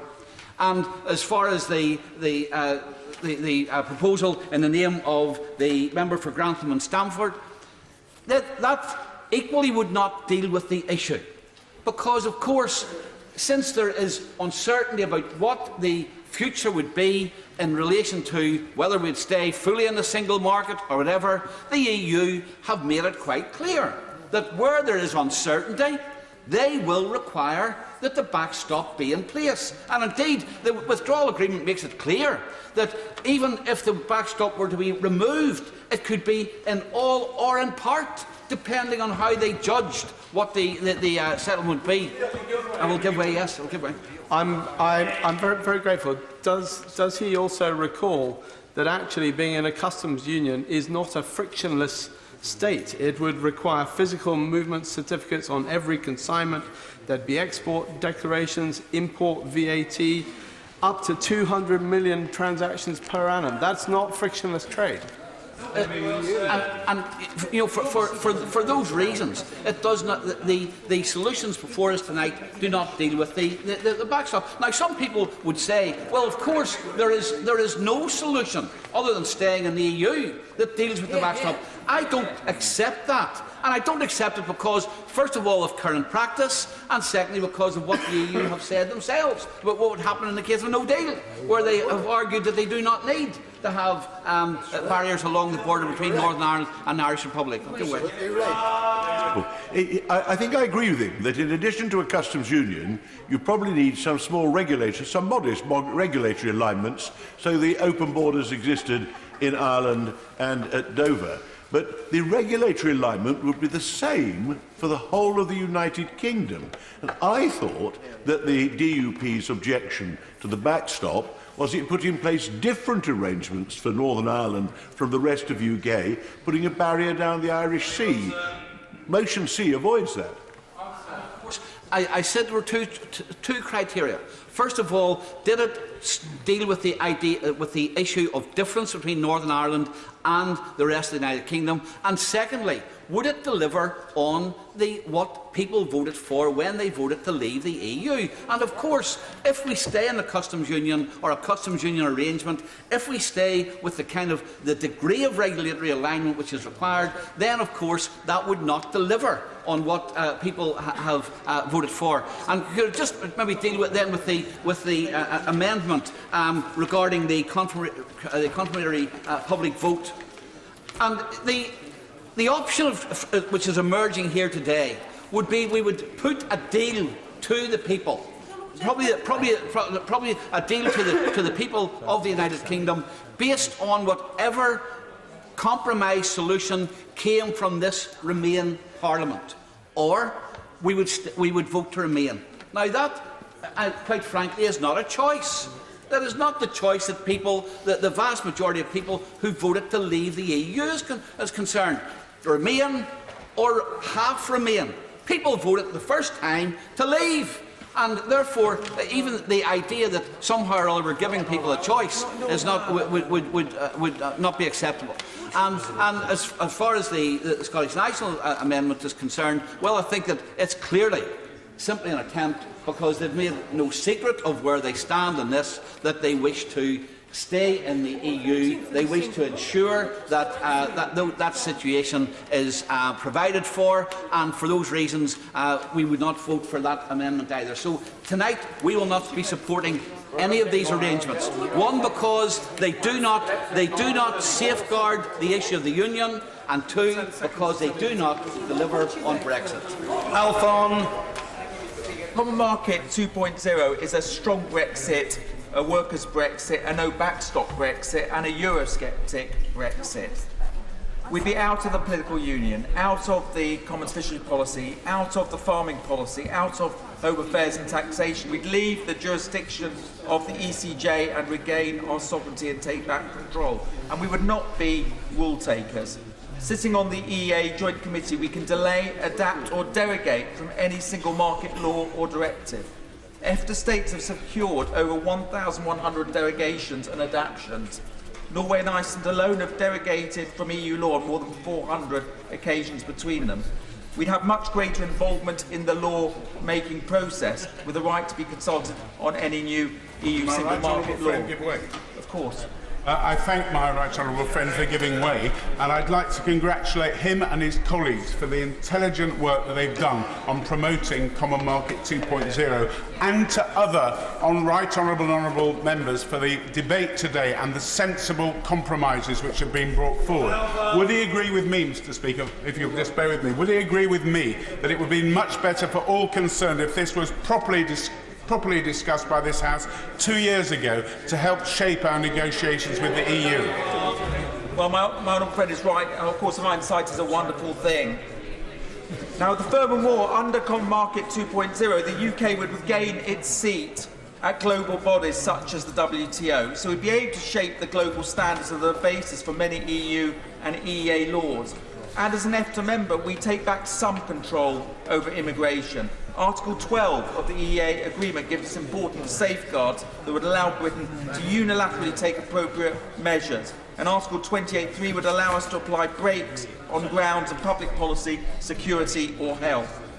And we'd be able to do our own trade deals outside of the EU. EFTA states have 27 deals with 43 other countries. But at the same time, Common Market 2.0 is a workers' Brexit, because we keep the high standards workers' rights on annual leave, equal pay, maternity and parental leave and many other things. And we'd be aligned to the single market, safeguarding our economy, our businesses and our jobs. It's a no backstop Brexit, because Common Market 2.0 can be negotiated before the end of the transition period, meaning the backstop would never need to be activated. And the former president of the EFTA court, Karl Waldenbacher, stated in an interview that Norway-style deal could solve our issues around the backstop. There's also no backstop because we would mirror customs or union arrangements until the frictionless border is solved. But it's a unifying Brexit. Common Market 2.0 brings together the support of Remainers and Leavers across the parties, from the Honourable Member for Cambourne to the Member for Brigginghall to the members from Manchester Central and Aberystwyth. King's College London University report about changing attitudes to Brexit shows that the most popular option is a Norway-style deal, and it's gaining traction. Since 2017, support for EFTA has increased to 43%, and among Leave voters, 34% opted for EEA option in 2018, up from 24% in 2017. It's been supported in the past by many principled Eurosceptics. I won't give way because there are a lot of others who need to speak. Just in conclusion, Mr. Speaker, the government said last week that we leave the European Economic Area automatically when we leave the EU. Yet in a January 2017 application for a judicial review of exactly this issue, the government conceded in court at paragraph 16D of its legal submission that the legal position argued by the applicant, Mr. Adrian Yallen, that we do not leave the EEA automatically, but by giving an Article 127 notice was in fact correct. And the government's legal submission states, for the avoidance of doubt, the Secretary does not rely on Article 126 as giving rise to the termination of the EEA agreement. So this is an agreement that can, Common Market 2.0 is a Brexit that can unite the Conservative Party, unite the country, unite Parliament. It's a Brexit that is for everyone. A 2-minute limit now, please. Lucy Powell. Thank you very much, Mr. Speaker, and it's a pleasure to follow my friend, the member for Halfon. He and I actually come at this. He and I come at this from very different perspectives. I represent a constituency that voted Remain, and I campaigned for Remain. But we have reached some of the same conclusions, although we come at it from a very different place. And I think that's what today is about. It is about that spirit of compromise, that spirit of trade-off, and that spirit of working out what it is that each of us can actually live with, not what we would prefer, our preferred option. I'm going to vote for all the options on the table today, even though I'm sceptical about some of them. Because my biggest fear, Mr Speaker, my absolute biggest fear at this stage is that we are going to be heading for no-deal Brexit on the 12th of April unless this House can come to a view about something that it is for. Ideally more than one thing, but at least something that it is for. And I think it's highly unlikely that the EU would give us a longer extension or would even contemplate that if we are still locked in this indecision vortex that we've been locked in for so long. So everything does have its trade-offs, and I think not least when you actually put forward a complex compromise position that has been so carefully put together by my friend the member for Grantham and Stamford and others, it's very easy to take target at different points in that and say I'm against that little bit, I'm against that little bit, and therefore I'm not going to vote for it. Nothing is perfect. Everything is about trade-off. So I would just, again, as I did last week, say to colleagues that we just need to all hold our noses about a number of things we might have concerns about, because we have to break this deadlock before we crash out a week on Thursday with no deal. Mrs Anne Main. Thank you very much, Mr Speaker. We're being urged tonight to seek compromise, and yet it's not surprising to note that I think it was only 5 members of the Labour Party who voted for the Prime Minister's withdrawal agreement. And I changed my vote for that because I could see this coming down the road at me. It's a very imperfect beast, and I've had a lot of criticisms about it. But tonight's vote shows you I don't wish to vote for any of the options on the table, but I'm asked to choose one.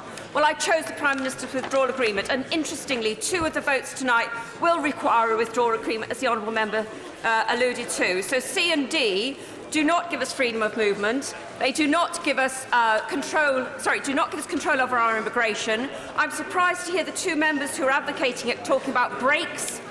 That is rather weasel words in my view, and I'm sorry to have to say that, but trying to reassure the SNP that they can have as many people coming over for freedom of movement by reassuring other members of the Labour Party they've got brakes on, that's playing both ends against the middle. The reality will be we will have very unlikely to have control over our migration policy, and if that is what honourable members want, then fine, but I don't think that's what came out in the debates. I am absolutely against a second referendum.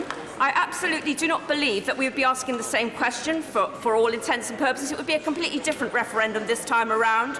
I don't know how anybody could explain on the doorstep why they chose to ignore the too difficult question of implementing the referendum. And I just would like to read these words to you because I agree with every one of them.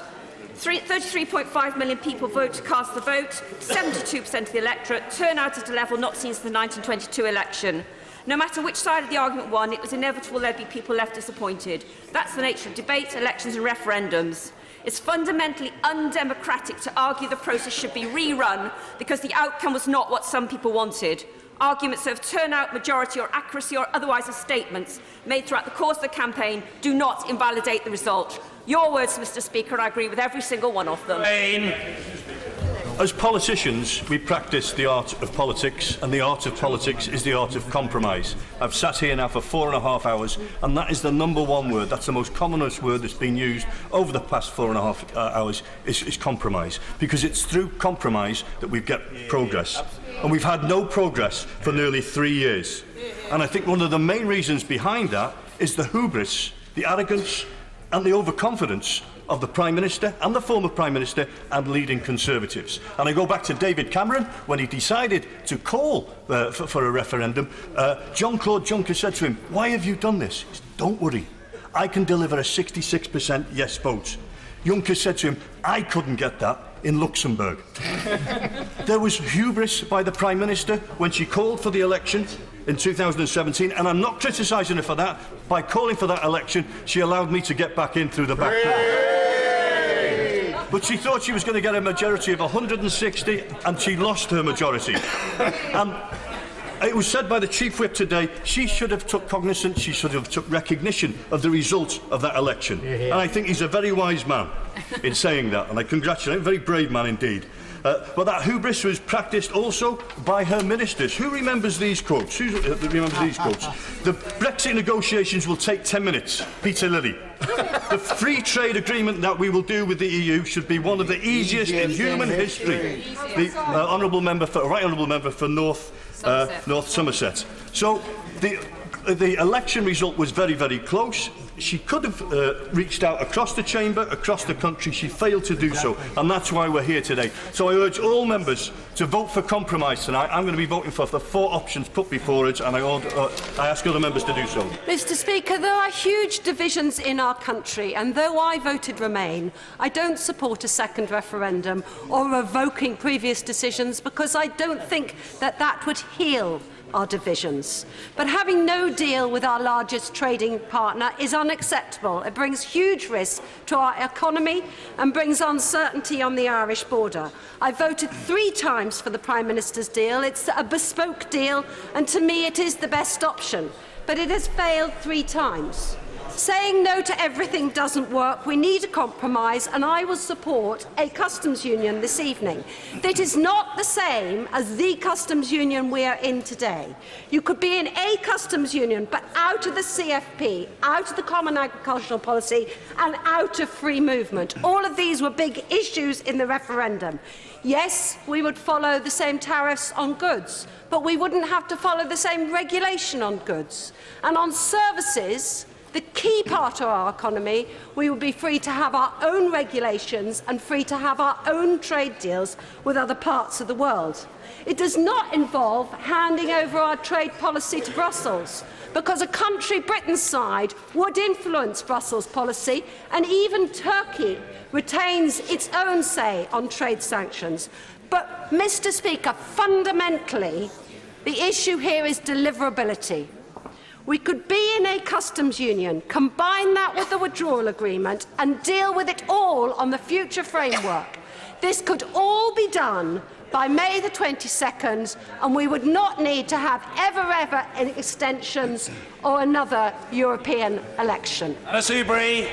Mr. Speaker, and it's a pleasure to follow the Honourable Member for Chelmsford, and there, I suggest, is the real rub of what is going on, or the danger we face tonight if we don't look at what's behind what seems like a lot of sensible compromise, because my real fear is whatever we vote for, unless it's E and G, which I will vote for, then the government will, as the Honourable Member for Exeter put it in the bag, put forward yet again for another vote the Prime Minister's withdrawal agreement and slip into the political declaration either the customs union or the so-called common market too. I won't vote for the customs union because it doesn't deliver the frictionless trade that our manufacturing section desperately needs. And my concern about option or motion D is exactly that. And the honourable gentleman says compromise, and I hear exactly what he says, but it wouldn't be in the withdrawal. Order. Thank you. Colleagues, voting forms are available from the vote office and in the division lobbies. Voting, as colleagues will know, is about to start at the end of this statement/announcement and will continue for 30 minutes from the moment it starts. I'll repeat now what I said the other day for the avoidance of doubt and for the sake of clarity. The forms look very similar to deferred division forms, except that they're blue, and they will list the title and letter of the selected motions. The text of the motions is in the order paper. Colleagues, members with surnames from A to K should hand their forms in the I lobby at the relevant desk for their surname, and members with surnames from L to Z should hand in their forms in the No lobby at the relevant desk. As with deferred divisions, members may not, I repeat, members may not vote aye and no to the same motion. If this happens, the vote will not be counted. As with deferred divisions, members may not hand in forms on behalf of other members. Each member must hand in his or her own form. Members with proxy votes in operation will need to get their nominated proxy to hand in their form. A short note is available in the vote office confirming these arrangements. I will announce the results in the chamber as soon as they're ready. Those results will be published in the same way as deferred divisions on the Commons Debates website and app, and in Hansard, showing how each honourable member voted on each motion. Voting is due to start now, and colleagues have 30 minutes to cast their votes. The sitting is suspended. Order. Order.